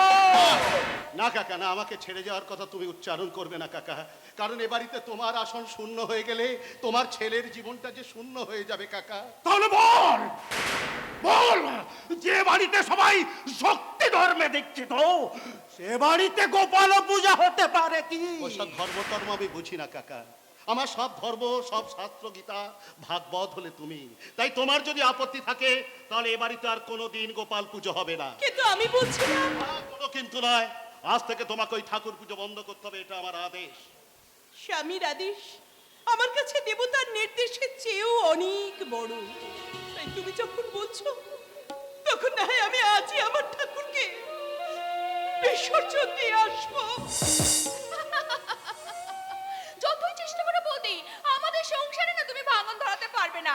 আমরা এক ছিলাম, এক আছি এবং একই সঙ্গেই থাকবো। তাইলে কোম্পানির ভবিষ্যৎ নিয়ে আপনারা সবাই এক লগেই সিদ্ধান্ত নেন। এই জন্যই তো আমি ভর সন্ধ্যাবেলা আপনাকে বাড়িতে শুইটা এলাম। কি ব্যাপার ম্যানেজার বাবু, এই অফিসের ব্যাপারে কথা বলার জন্য আপনাকে বাড়িতে আসতে হবে কেন? অফিসের কথা অফিসেই বলতে পারতেন। কারে কমু? আরে ভাই কারে কমু? আপনি তো অফিসে যান নাই, সর্দার কাছে দিন রাত পেশাল পারে। তিনি তো আমার কোনো কথাই কানে নেন নাই, শুধু সেই লেখেন আর টাকা তোলেন। বাজে কথা না বলে কি বলতেছেন তাই বলুন। ডাইলির মজা তলে, টাকা তুলতে তুলতে ব্যাংকের জমা তো তোলানি তাইয়া ঠাকছে। কাইল কর্মচারীদের মাইনে দেওয়ার টাকা নাই। টাকা নাই কি বলছেন আপনি? তাহলে কাইল কর্মচারীরা যদি মাইনে না পায়, কোম্পানির দরজায় তো তালা ঝুলবো। ম্যানেজার বাবু, না না না, এ কিছুতেই হতে পারে না। কোম্পানি বন্ধ হয়ে গেলে আমাদের সকলের মান সম্মান যে পথে ধুলোয় মিশে যাবে। জানি বৌদি জানি, কিন্তু মান সম্মান বাঁচাবার জন্য তো চাই নগদ 5 লাখ টাকা। লাখ? আচ্ছা, শুনে না, আমি বলছিলাম কি, আমার আর ঠাকুরছির গয়নাগুলো বন্ধক দিলে এই টাকাটা কি জোগাড় হবে না? হ্যাঁ গয়না? আমার আবার গয়না কোথায় বৌদি? ডাইলির মজা তলে গয়না নয়? ও বাবা, তাহলে কামড়তে ঝুমঝুম কইরা ওইগুলোন কি জ্বলতাছে? না না, এগুলো তো একটা আমার সম্পত্তি নয়, সব শ্বশুর বাড়ির সম্পত্তি। নিখিলের সাথে সম্পর্ক না থাকলেও আমি আইনত তাদের জিনিসে হাত দিতে পারি না। কিন্তু লালি, না বর্দা না, তুমি এইভাবে কিন্তু করো না বর্দা। স্বামীর ঘর করার সৌভাগ্য থেকে বঞ্চিত হলেও আমি তাদের সঙ্গে আমার বিশ্বাসঘাতকতা করতে পারি না বর্দা, পারি না। লালি, লালি, লালিও ঠিকই কথা বলেছে দাদা। ও এখন পরের ঘরের বউ, নিজেদের স্বার্থে আমরা সর্বনাশ করতে পারি না। তা ঠিক, তা ঠিক। তাহলে তাহলে আচ্ছা আচ্ছা আচ্ছা আচ্ছা কাকা, দাদু তোমার নামে যে 10 লক্ষ টাকা ফিক্সড ডিপোজিট করেছিল, সেখান থেকে যদি আমাদের সন্দীপ, ভাইয়ের ছেলে হয়ে তুই শেষ পর্যন্ত আমার এত বড় সর্বনাশ। বৃদ্ধ বয়সে তোরা যদি আমায় পথে নামিয়ে দিস, তখন ওই টাকাটাই যে আমার জীবন বাঁচাবে রে বাবা। তোমার এই বড় ছেলে বেঁচে থাকতে কেউ কোনো দিন তোমাকে পথে নামিয়ে দিতে পারবে না কাকা।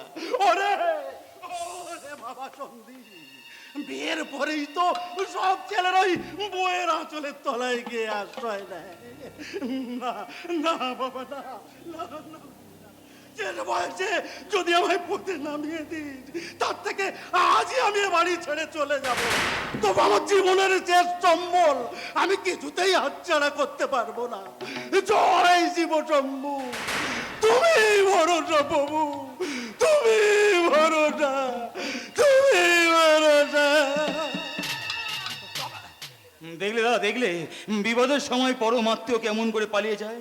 তবে তুমি কিছু ভেবো না দাদা, এই রকম হতে পারে ভেবেই টাকার জন্য রাজ ফিনান্স কোম্পানির সঙ্গে আমি আগে থেকেই কথা বলে রেখেছিলাম। দাঁড়ান দাঁড়ান দাঁড়ান দাঁড়ান, রাজ ফিনান্স কোম্পানি মানে যেনারা ব্যবসায়ীর কাছে সুদে টাকা খাটান? হ্যাঁ, আমি ভদ্রলোককে ফোন করে এখনই এখানে আসতে বলছি। যাই ঘটুক না কেন দাদা, আমি সব সময় তোমার পাশে পাশে থাকবো। কারণ খুঁড়তো ভাই হলেও আমাদের শরীরে বইছে একই বংশের রক্ত। সেই রক্তের সম্মান আমি রাখবো দাদা, আমি নিশ্চয়ই রাখবো, নিশ্চয়ই রাখবো। হ্যাঁ গো, কি হবে আমি তো কিচ্ছু বুঝতে পারছি না। ম্যানেজার বাবু, ম্যানেজার বাবু, আপনি না হয় আমার সমস্ত গয়না নিয়ে যান। না বৌদি না, অত কাঁচা খোলা হইয়েন না। রাইলের মজা তোলে আর দরজ চোখের জলে।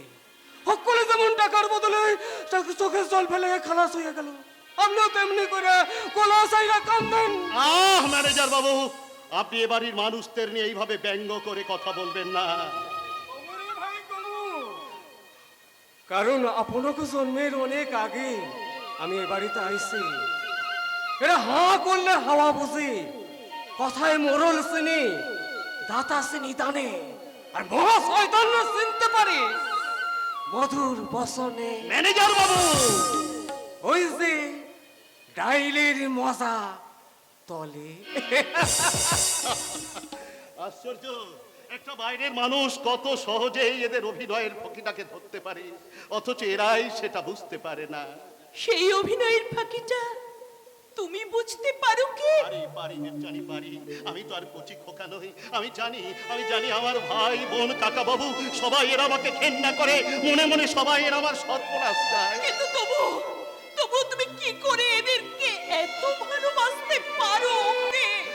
দেবযানী, দেবযানী জ্ঞান হওয়ার সঙ্গে সঙ্গে ওই কাকা বাবু নিজের হাতে করে আমার মুখে মদের বোতল তুলে দিয়েছিল।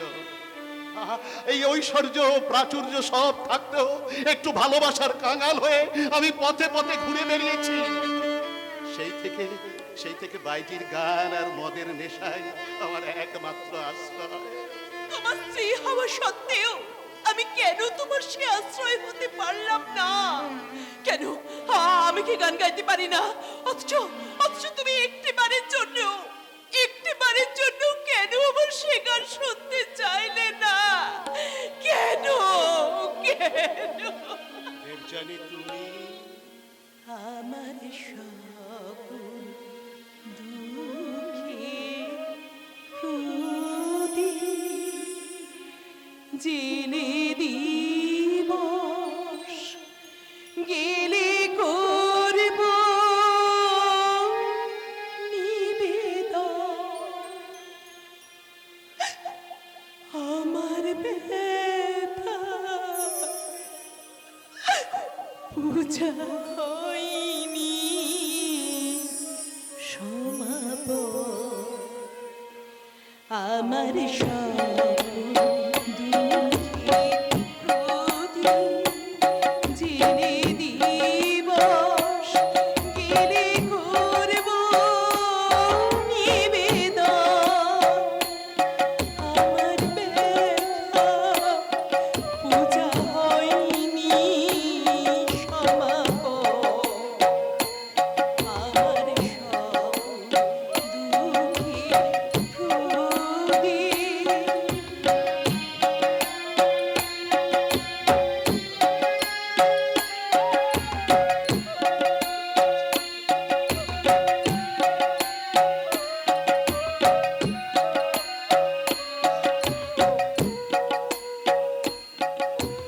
যখন বেলা শিশির ছায়ায় পাখিরা যায় আপন কুলার মাঝে, সন্ধ্যা পূজার ঘণ্টা যখন বাজে, তখন আপন শেষ শিখাটি জ্বালবে জীবন।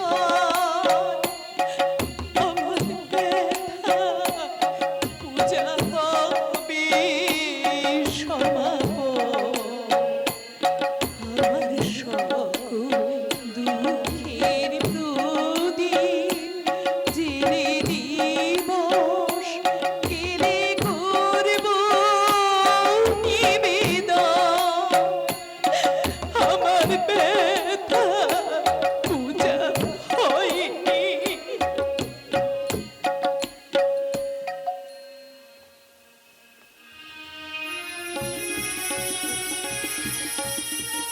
ও দেবযানী, আমি তোমাকে প্রাণ ভরে আশীর্বাদ করছি দেবযানী, তোমার পুজো যেন সার্থক হয়। যে সংসারকে আমি এত ঘৃণা করি তার জন্য আমার মনটা যে আকুল হয়ে কাঁদে। সেটাই সংসারের নিয়ম মিস্টার বোস। সংসার প্রত্যেকটা মানুষকে পাকা ব্যবসায়ীর মতো দুঃখ শোক এবং ভালোবাসার ঘা দিয়ে বাজিয়ে নেয়। কোচ মি, আপনাকে তো ঠিক চিনতে পারলাম না। আমি রাজ ফিনান্স কোম্পানির মালিক, আমার নাম রাজশেখর রায়। আপনার ভাই সঞ্জয়ের টেলিফোন পেয়েই এখানে আমি এসেছি। ও, আপনি তাহলে নিশ্চয় শুনেছেন আমাদের 5 লাখ টাকার বিশেষ ও দরকার। শিওর, সেই জন্যই তো চেকটা একেবারে লিখে রেডি করে এনেছি। আশ্চর্য, চেনা নেই জানা নেই আপনি এক কথা এতগুলো টাকা ধার দিয়ে দিচ্ছেন। মানুষ কি কখনো সত্যি সত্যি মানুষকে চিনতে পারে মিস্টার বোস? এই দেখুন না, বাবা মা ভাই বোন এমনকি স্বামী স্ত্রীর সম্পর্কের আড়ালেও কি অচেনার অন্ধকার থাকে না? তবুও তো আমাদের হাসি মুখে জীবন জুয়ায় দান ফেলতে হয়। তাহলে কি আপনি উইদাউট কন্ডিশন আমাদেরকে বিনা চেকে এই টাকাটা দিয়ে দিচ্ছেন স্যার? শর্ত একটাই, হ্যাঁ। আপনার মতো মানুষের কাছ থেকে আমি কোনো সুদ নেব না, কিন্তু কথা যেদিন দেবেন সেদিনই কিন্তু আমার টাকাটা ফেরত চাই। আপনি নিশ্চয় থাকুন মিস্টার রায়, আজ থেকে 3 মাসের মধ্যে টাকাটা আপনি ফেরত পেয়ে যাবেন। তাহলে এই নিন চেকটা রাখুন মিস্টার বোস। না না না, আমাকে নয়, ওটা আমার ভাইয়ের হাতে দিয়ে দিন, ওই আপনাকে ফেরত দেওয়ার ব্যাপারগুলো সব লেখাপড়া করে দেবে।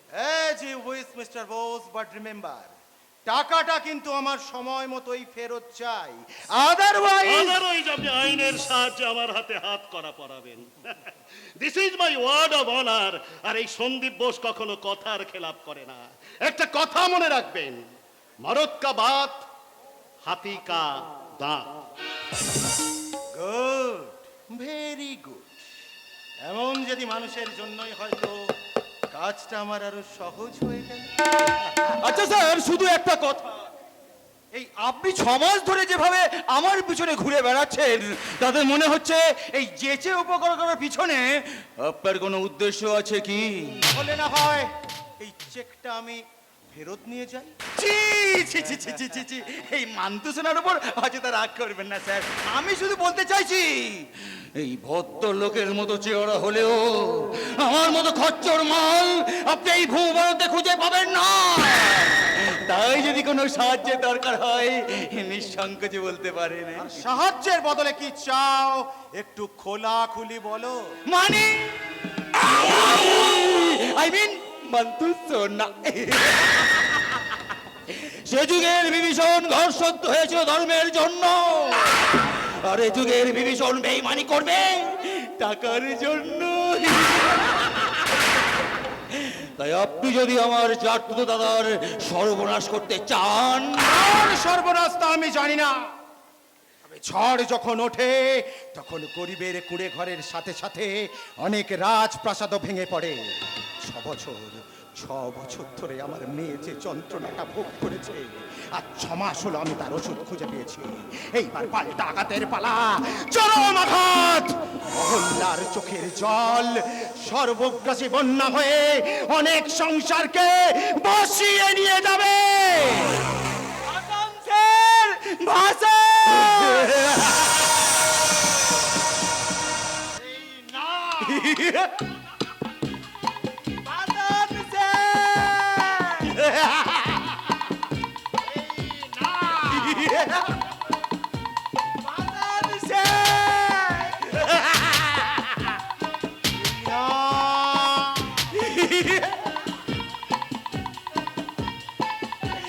মান্তু সোনা।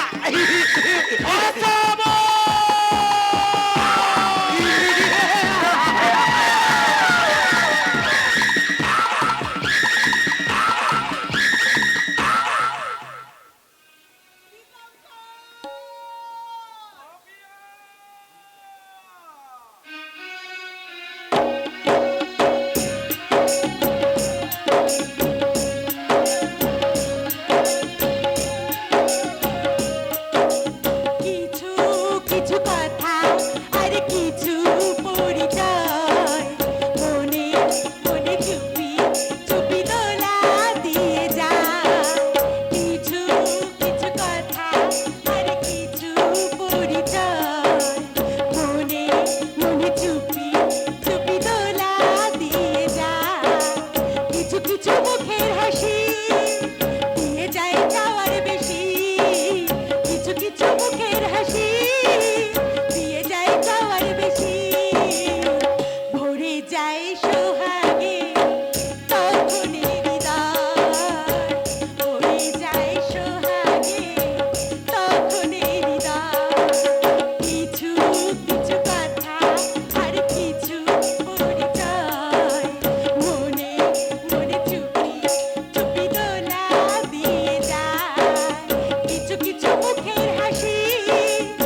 হালকা দক্ষিণা বাতাসে ভেসে বেড়াচ্ছি। অর্থাৎ তোমার দাদা 2 লাখ টাকা দিতে রাজি হয়ে গেছে এবং রঙিন প্রজাপতি আঁকা বিয়ের অর্ডারটা দিয়ে দিয়েছে। একদম ঠিক করেছো। জানো কিছুদিন ধরে আমি এত অশান্তিতে ভোগ করছিলাম না, খালি মনে হতো দাদা যদি এতে রাজি না হয় তাহলে যে কি হবে। কি আর হবে, উকিলের বোন পাপিয়া এই দীপঙ্করকে ভুলে গিয়ে অন্য পুরুষের গলায় মালা দিয়ে সুখে সংসার করবে। তাই তো দাদা শেষ সম্বলটুকু কেড়ে নিতে আমার মন চাইছে না দীপু। তাই বলছিলাম তুমিও যখন পণপ্রথাকে সমর্থন করো না, চলো না আমরা দুজনে পালিয়ে গিয়ে বিয়ে করি। পালিয়ে পালিয়ে মানে শুধু শুধু চোরের মতো পালিয়ে যাব কেন বলো? আমরা তো ভালোবাসা করে কোনো অন্যায় করিনি। তাছাড়া তোমার দাদা যখন টাকা দিতে রাজি হয়ে গেছে, তাহলে শুধু শুধু পালিয়ে গেলে কি লাভ? লাভ না হলো লোকসান কিছু কম হবে না দীপঙ্কর। বাবা, এই অবিনাশ চৌধুরীর ছেলের পরিচয়টা মুছে গেলে তোমার ভালোবাসার বাগানে হয়তো অনেক অনেক রঙিন স্বপ্নের ফুল ফুটবে, কিন্তু রান্নাঘরে কখনো হাঁড়ি চড়বে না। এসব অবান্তর কথা বলে কি লাভ বাবা? পাপিয়ার দাদা যখন তোমার প্রস্তাব মেনে নিয়েছে। মেনে নেওয়ার তো কোনো লক্ষণ আমি দেখতে পাচ্ছি না। আজকে যে ভদ্রলোকের 1 লাখ টাকা অ্যাডভান্স দেওয়ার কথা ছিল, সেই ভদ্রলোকের তো এখন এ বাড়িতে আসার সময়ই হলো না। টাকাটা যদি দিতে 2-1টা দিন দেরিও হয়ে যায়, তাতেও তো মহাভারত অশুদ্ধ হয়ে যাবে না বাবা? কারণ তোর মতে চললে এতদিন আমাকে গেরুয়া পরে বৃন্দাবনে গিয়ে বলি, জীবনে তো প্রেম করা ছাড়া আর কিছু করতেই শিখলি না। এটাই শিখেছিলাম বলে আজ তুমি আমাকে বিক্রি করে 2 লাখ টাকা রোজগার করতে পারছো। কি করছো কি কাকা বাবু? আপনি প্লিজ শান্ত হন। আমি বুঝতে পারছি কারখানার অশান্তি আর টাকা টানাটানিতে আপনার মেজাজটা ঠিক নেই। হ্যাঁ, সব কিছুর মূলে হলো টাকা। তাই তোমাদের আজ আমি একটা কথা স্পষ্ট করে বলছি, তোমরা মন দিয়ে শোনো। আমার বাবা এক জোত্তারের গরু চড়িয়ে 4 আনা 8 আনা পয়সা ঘরে আনতেন। সেই গোয়াল ঘরের এক অন্ধকার কোণায় ছিল আমাদের সংসার। হাতখানা ছেঁড়া গামছা পরে আমাকে পাঠশালা যেতে হতো। নিজের চোখের সামনে বাবনকে না খেতে পেয়ে শুকিয়ে কুকুরে আমি মরতে দেখেছি। আর তখন থেকেই ওই অভাব, দারিদ্র আর গরিবীটাকে আমি ঘেন্না করতে শিখেছি। হ্যাঁ, ঘেন্না ঘেন্না ঘেন্না। আর ওই ঘেন্নার জোরে আজ আমি এই গাড়ি বাড়ি কারখানার মালিক হয়েছি।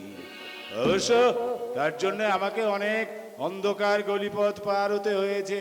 তাই আমার জীবনের বীজ মন্ত্র হলো টাকা, টাকা, টাকা। ইয়েস, শুধুমাত্র টাকা। শুধু আপনার নয় কাকা বাবু, বর্তমান শিক্ষিত সমাজের মূল মন্ত্রই হলো টাকা। আর ওই টাকাই সমস্ত সম্পর্ককে বেঁধে রাখে। পাপিয়া, তাই এই নিন টাকা। তবে একটা কথা মনে রাখবেন, আমরা কিন্তু চাল ডাল আলু পটলের বস্তা নই, জীবন্ত মানুষ। আমাদেরও মন আছে, সুখ দুঃখ আছে। আপনাদের ব্যবসার হাড়ি কাটে বলি হওয়ার জন্য আমাদের জন্ম হয়নি। একটা কথা ভুলে যাবেন না, আমার দাদা নাম করা উকিল নেপাল দত্ত।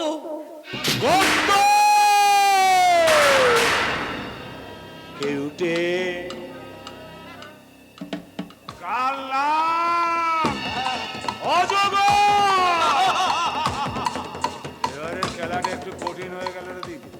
বলি, এত মেয়ে থাকতে কেন যে উকিলের বোনটার সঙ্গে তুই প্রেম করতে গেলি? তুমি কিছু ভেবো না বাবা। যতদিন পাপিয়া আমার প্রেমে হাবুডুবু খাবে, ততদিন ওর দাদাকে মুছড়ে আমি রস বের করে নিতে পারবো। দেখলে না পাপিয়ার সামনে তোমার সঙ্গে কেমন সুন্দর অভিনয় করলাম। আরে বাবা, আমিও তো অভিনয় কমটা করিনি। জানিস জানিস দিবু, এতদিন ওই উকিলকে লোকে পয়সা দিত, আর আজ আমরাই প্রথম তার কাছ থেকে পয়সা খাবো। আমিও খাবো। হঠাৎ কোনো খবর না দিয়ে এখানে চলে এলে দে। দেবযানী ভালো আছে তো? এখনো পর্যন্ত ভালো আছে, তবে পরে কেমন থাকবে সেটা নির্ভর করছে আপনার উপর। আমার উপর? তুমি কি বলতে চাইছো? আমি তো কিছু বুঝতে পারছি না। মানে ব্যবসা বাণিজ্য নিয়ে আমরা একটু গাড্ডায় পড়েছি, তাই দাদা আমাকে আপনার কাছে পাঠিয়েছে কিছু টাকার জন্য। সে কি? একটু আগে তো সন্দীপের সঙ্গে আমার টেলিফোনে কথা হলো, কই তখন তো সে টাকার কথা কিছু বললে না। তাহলে ধরে নিন আমিই বলছি। মানে এই মুহূর্তে 1 লক্ষ টাকা আমার ভীষণ প্রয়োজন। আমাদের পক্ষে কোনো টাকা দেওয়া সম্ভব নয় সঞ্জয়। মান্দু সোনা, এক কথায় না বলিলে চলে? আপনার বোনটা যে আমার ঘরে বাধা আছে, সে কথা কি ভুলে গেলেন নাকি? সঞ্জয়, কথাগুলো আমার সামনে দাঁড়িয়ে তুমি বলতে লজ্জা করছে না? বলতেও চাই না স্যার, বিশ্বাস করুন 1 লাখ টাকা পেলে না আমি দাদাকে একটা কথাও বলবো না। বললে কোনো যায় আসে না। এর আগে দেবযানীর সঙ্গে আর আমার একটা বন্ধুত্ব ছিল, এখন আর তাদের কোনো রকম সম্পর্ক নেই। তবু এইসব ব্যাপারে মানুষের মনটা বিষিয়ে দেওয়া খুবই সহজ। হ্যাঁ, মনে করুন বৌদি মন্দিরে পুজো দিতে গেছে, আমি দাদার কানে তুলে দিলাম বৌদি আমাদের সঙ্গে সিনেমা দেখতে গেছে। 20-50 টাকা খরচা করে 2-4টে মিথ্যে সাক্ষী জোগাড় করে দিলাম, যারা নিজের চোখে দেখেছে বৌদি আমাদের গলা জড়িয়ে। এতদিন তোমাকে আমি ভদ্রলোক বলেই জেনে এসেছি। ভুল জেনেছেন। অবশ্য আমার চেহারা দেখে অনেকে ভদ্রলোক বলে ভুল করে স্যার, আসলে জঘন্য জানোয়ারের চেয়ে অধম।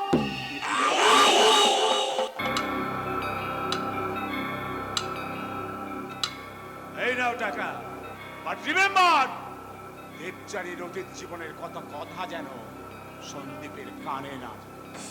কি করে জানবে স্যার? আপনি যে মান্তু সোনা দিয়ে আমার মুখটা সেলাই করে দিলেন। তবুও বছরে 2-1 বার হয়তো আপনাদের বাড়িতে এসে আমাকে হাত পাততে হবে। বৌদিকেই হয়তো সিঁদুর মুছে বাপের বাড়ি ফেরত আসতে হবে। সব কিছু নির্ভর করছে এই মান্তু সোনার উপর। Yes sir, money money I mean মান্তু সোনা।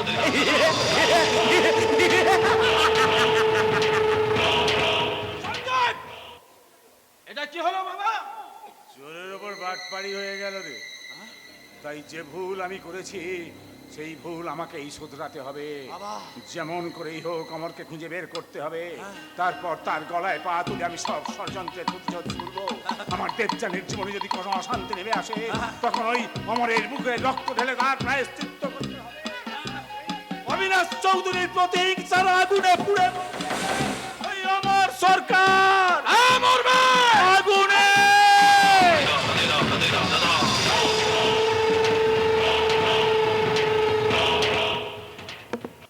আগুন!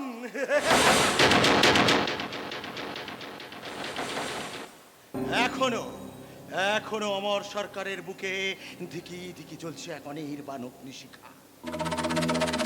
গণতন্ত্রের বুলডোজার হয়তো অনেক সাজানো বাগানকে তছনছ করে দিতে পারে, কিন্তু পারে না বিরহের আগুনটাকে চিরতরে নিভিয়ে দিতে। ওই বিরহের আগুনটাকে তোমরা কোনো ধ্বংসযজ্ঞের হোমানল করে তুলো না বাবা। অহল্যা, বিস্তৃতির স্বাভাবিক নিয়মে তাকে নিভে যেতে দাও। আমি দেব ওই বিস্তৃতির স্মৃতিতে আমি হারিয়ে যেতে দেব না। যতদিন তুই তোর স্মৃতিটাকে সাদা রাখবি, ততদিন আমি আমার প্রতিহিংসার ছুরিতে শান দেব। ইয়েস মিস্টার রায়, আমাদের সুখ দুঃখ পাপ পুণ্য হাসি কান্না সবই কিন্তু এখন প্রতিহিংসা। যারা আমাদের জীবনটা স্বপ্নটাকে খুন করেছে, তাদের জীবনটাকে আমরা যন্ত্রণার যৌতুক ঘুরে গড়ে গড়ে তুলবো। অন্ধ প্রতিহিংসা কিন্তু তার জন্মদাতাকেও রেহাই দেয় না মোদা। যে দেশলাই কাঠিতে আগুন জ্বলে, সেই কাঠিটা নিজেই তো পুড়ে ছাই হয়ে যায়। কিন্তু মরা শ্মশানে আসার পর তার পড়বার কোনো ভয় থাকে না, তাই পুরে ছাই হয়ে যাবার আগে ওই সন্দীপ আর অবিনাশ চৌধুরীর কাছ থেকে আমি দেবযানীকে জোর করে ছিনিয়ে নিয়ে আসবো আমার কাছে। পাথরের বুক চিরেই তো নেমে আসে অশান্ত ঝর্ণা ধারা। তুমিও পুরনো সবকিছু ভুলে গিয়ে নতুন করে জীবনের গান বাঁধো অমরদা। বুকের আগুনটাকে নেভাও। বুকের আগুন নিভিও নিভে না, মনের জ্বালা কেউ নিভিয়ে দেবে না।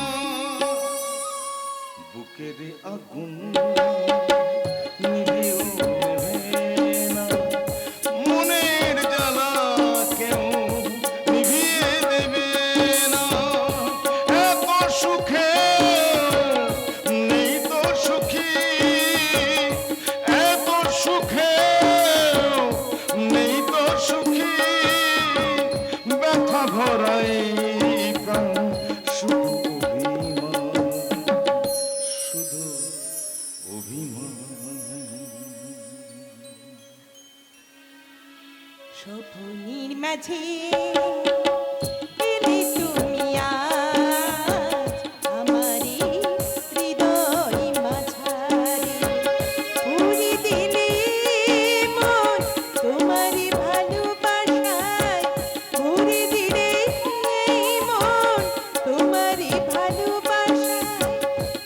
যাব তোমায় আমি হৃদয় মাঝে স্বপ্নের মাঝে এলে তুমি আজ আমারি হৃদয় মাঝারে আমারি হৃদয় মাঝারে আমারি হৃদয় মাঝারে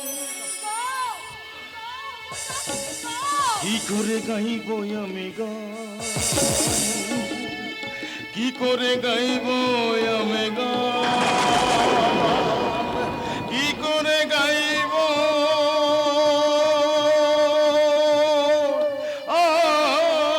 আমি গান। মাফ করবেন স্যার, রাজ অটোমোবাইলসের পার্টনারের চোখে জল দেখলে যে এইসব সোসাইটির মানুষেরা হাসবে। রবিক তোকে কতদিন না বলেছি আমি আপনি আগে করে কথা বলবি না, কাজের কথা বল। কাজের কথা হলো, 1 মাস আগে ধার শোধ করার জন্য সন্দীপ বাবু যে 5 লাখ টাকা চেক দিয়েছিল, সেটা আমরা পরের দিনই ব্যাংকে জমা করেছিলাম। তার আগেই দাদার অজান্তে ব্যাংক থেকে কিছু টাকা আমি সরিয়ে দিয়েছিলাম, আর সেই জন্য এই 5 লাখ টাকা চেকটা ব্যাংক থেকে ডিজঅনার হয়ে আপনার কাছে ফিরে এসেছিল। বাহ, চমৎকার! এমন সৎ ভাই সহায় না হলে দিনে ডাকাতিটা করবে কে? যাই করে থাকুক না কেন, ওই চুক্তিপত্র আর চেকটা নিয়ে রফিক কিন্তু তার পরের দিনই গিয়ে ওই সন্দীপের নামে একটা জালিয়াতির মামলা রুজু এবং করেছে। আদালত থেকে 15 দিনের মধ্যে সশরীরে সন্দীপকে হাজিরা দেবার সমন জারি করা হয়েছিল। কিন্তু সেই সমনটা সন্দীপ বাবুর হাতে পড়েনি। আদালতের পেয়াদাকে ওই জলপানি খাইয়ে সে সমনটা আমি মাঝপথ থেকে আপিস করে দিয়েছি। কে আপনি? আগে সন্দীপ বাবুর উকিল বংশগোপাল আমার নাম, আমারে কিন্তু অনেক দাম। সন্দীপবাবুর উকিল হয়ে সন্দীপবাবুর এত বড় সর্বনাশটা আপনি করলেন কেন? দেখুন, এই বেইমানিটার জন্য আমার ওই পিতৃদত্ত নামটাই দায়ী স্যার। বংশগোপাল কোলেকে বিশ্বাস করা মানে একটা গোটা আছলা বাঁশকে নিজের কোলে টেনে নেওয়া। না না না না না না, বাঁশকঞ্চি নিয়ে আপনারা ভাববেন না। উকিলের পেজ বড় ডেঞ্জারাস জিনিস। আমরা আদালতে ওই ভয়ে ভয়ে লড়াই লাগিয়ে দিই, আবার বিপক্ষ উকিলের সাথে হাতে হাত মিলিয়ে সে মামলা কোনোদিন ফায়সালা হতে দিই না। মক্কেলরা আদালতে আসেন টাকা পয়সা খরচ করে, পরের তারিখ নিয়ে বাড়ি চলে যায়। আবার ওই মক্কেলরা মারা গেলে তাহলে তাদের ছেলেদেরকে আমরা মামলা লড়িয়ে দিই। ছেলেরা কোনোদিন সুবিচারে পায় না, শুধু তারিখ পায়। ছি ছি উকিল বাবু, ছি! আপনি যে কাজ করেছেন নরকে আপনার ঠাঁই হবে না। যথার্থই বলেছেন। তাহলে আপনাদের একটা মজার গল্প শোনাই। গল্প? হ্যাঁ হ্যাঁ, ওই স্বর্গ আর নরকের মাঝে একখানা প্রাচীর ছিল।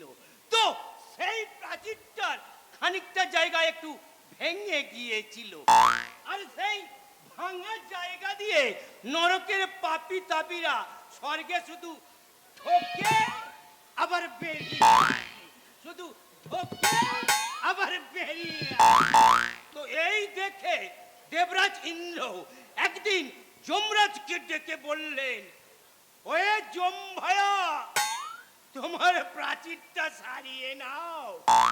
তখন যম ভায়া দেবরাজ ইন্দ্রকে বললেন, আগে আপনারা মামলা করুন, তারপর প্রাচীর সারিয়ে নেব। দেবরাজ ইন্দ্র হতাশ হয়ে বললেন, কি বললেন? কি করে সারাবো ভাই, স্বর্গে যে কোনো উকিল নাই। বর্তমানে উকিলের যা কর্মকাণ্ড, মরার পর ওরা সবাই তোমার নরকে চলে যায়।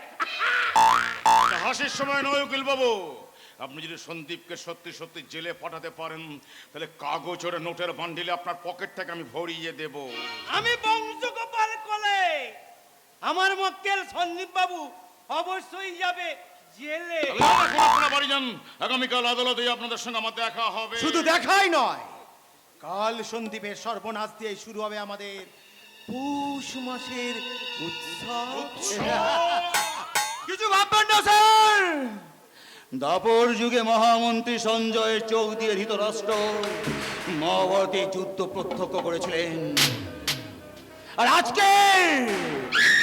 আজকের মহাযুদ্ধের প্রধান সেনাপতি হবে এই যুগের এক সঞ্জয়, যার একমাত্র মন্ত্র হলো বিনা যুদ্ধ নাহি দিব সুচাগ্র মেদিনী, অর্থাৎ মন্তু সোনা।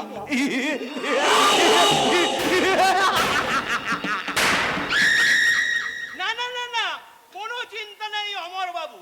ওই নিচু জাতের ছেলে বলে ওই মহাবীর কর্ণকে বঞ্চিত করে দ্রৌপদীকে তুলে দেওয়া হয়েছিল অর্জুনের হাতে। কিন্তু কলির মহাভারত সেই উল্টো রথের চাকা হয়ে দ্রৌপদীকে নিয়ে আসবে কর্ণের ঘরে। আবার ওই বংশীধারী কৃষ্ণের মতো সেই উল্টো রথের সারথি হব আমি। মানে বংশগোপাল আমার নাম, আমার কিন্তু অনেক দাম। না আমার না, যদি দেবযানী কোনো দোষ করেই থাকে তার জন্য তুই সন্দীপকে শাস্তি দিতে চাইছিস কেন? কারণ সন্দীপ আর অবিনাশ চৌধুরী অন্যায় যুদ্ধে আমার কাছ থেকে দেবযানীকে ছিনিয়ে নিয়ে গেছিল। তাই ঠিক এমনি করে দেবযানীকে আমি আমার কাছে ছিনিয়ে নিয়ে আসবো। না না, তা তুমি কোনোদিন পারবে না মোটা। পারবো পারবো পারবো, কারণ দেবযানী এখন আমাকে ভুলতে পারেনি। সিঁদুর পরার অনেক আগে থাকতে সে আমাকে ভালোবাসে। কোনো ভালোবাসাই সিঁদুরের চেয়ে বড় হতে পারে না মোটা। মেয়েদের সিঁথিতে একবার লাল রঙের ছোঁয়া লাগলে পৃথিবীর বাকি সব রং যে ফিকে হয়ে যায়। যে মেয়ের সিঁথিতে সিঁদুর নেই সেই কুমারী মেয়ের কাছ থেকে আমি কোনো সিঁদুরের মহিমা শুনতে চাই না। হল্লা কি কি বললে তুমি? কতটুকু কতটুকু জানো তুমি আমার সম্পর্কে? মানব জীবনের বিচিত্র রহস্য সম্পর্কে কতটুকু অভিজ্ঞতা আছে তোমার? না হল্লা না, এ সম্পর্কে তুই আর একটা কথা উচ্চারণ করবি না। জানি বাবা, জানি তো। আজ আর এসব কথা বলার কোনো অধিকারই আমার নেই, কারণ এই অহল্যার জীবনের রক্তাক্ত অধ্যায়টা এখনো তো সবার চোখের আড়ালেই রয়ে গেছে। তাই তো অগ্নিসাক্ষী স্ত্রীর আসল ছবিটাকে তুমি চিনতে পারোনি অমরদা। হয়তো হয়তো এক চরম সর্বনাশের মধ্যে দিয়ে একদিন তোমাকে এই সত্যিটাকে স্বীকার করতে হবে, করতেই হবে। যে যাই বলুক রফিক, কাল সমস্ত কাগজপত্র নিয়ে তুমি আদালতে হাজির হবে। চাকরির শর্ত অনুযায়ী সে কাজ হয়তো আমাকেই করতে হবে, কিন্তু কিন্তু বন্ধুত্বের দাবি নিয়ে একটা কথা বলে যাই আমার। কি কথা? যদি অবিনাশ চৌধুরী যে ভুল একদিন করেছিল, তুইও সেই একই ভুল করতে চলেছিস। টাকা দিয়ে দুনিয়ার সব কিছু কেনা যায়, শুধু ভালোবাসাটা কেনা যায় না। আর সেটা যদি তুই বুঝতে না পারিস, সেই ভুলই হয়তো একদিন আমাদের এই বন্ধুত্বের মানচিত্রে কাভর পরিয়ে দেবে রে। কবরের কাভর। রফিক নয়, সঞ্জয় নয়, সন্দীপ নয়, কাল চক্রের ছিদ্র দিয়ে তুমি মাছের চোখের মতো একটাই মুখ দেখবে, তার নাম দেবযানী।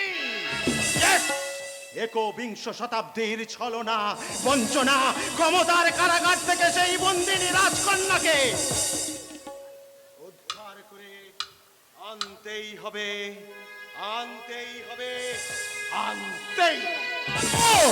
আনবো আনবো, কারণ এতদিন আমি শুধু চোখের জলে বুক ভাসিয়েছি। জ্বলন্ত স্মৃতিটাকে বুকের মধ্যে চেপে ধরে আমি চেতনাকে অসার করে দিয়েছি। এইবার প্রত্যেকটা বোমানের শত্রুল আমি কড়াই গন্ডায় সারা পৃথিবীর সঙ্গে যুদ্ধ করেও আমি দেবযানীকে ছিনিয়ে নিয়ে আসবো আমার কাছে। অগ্নি সাক্ষী রেখে সিঁদুর বললেও দেবযানী শুধু তার স্বামী, হ্যাঁ তার সংসারের, তার স্বামীর স্বামীর স্বামীর স্বামীর স্বামীর সংসারের সংসারের স্বামীর সংসারের স্বামীর সংসারের। সবই শূন্য, যেদিকে তাকাই আমি শুধু জীবনে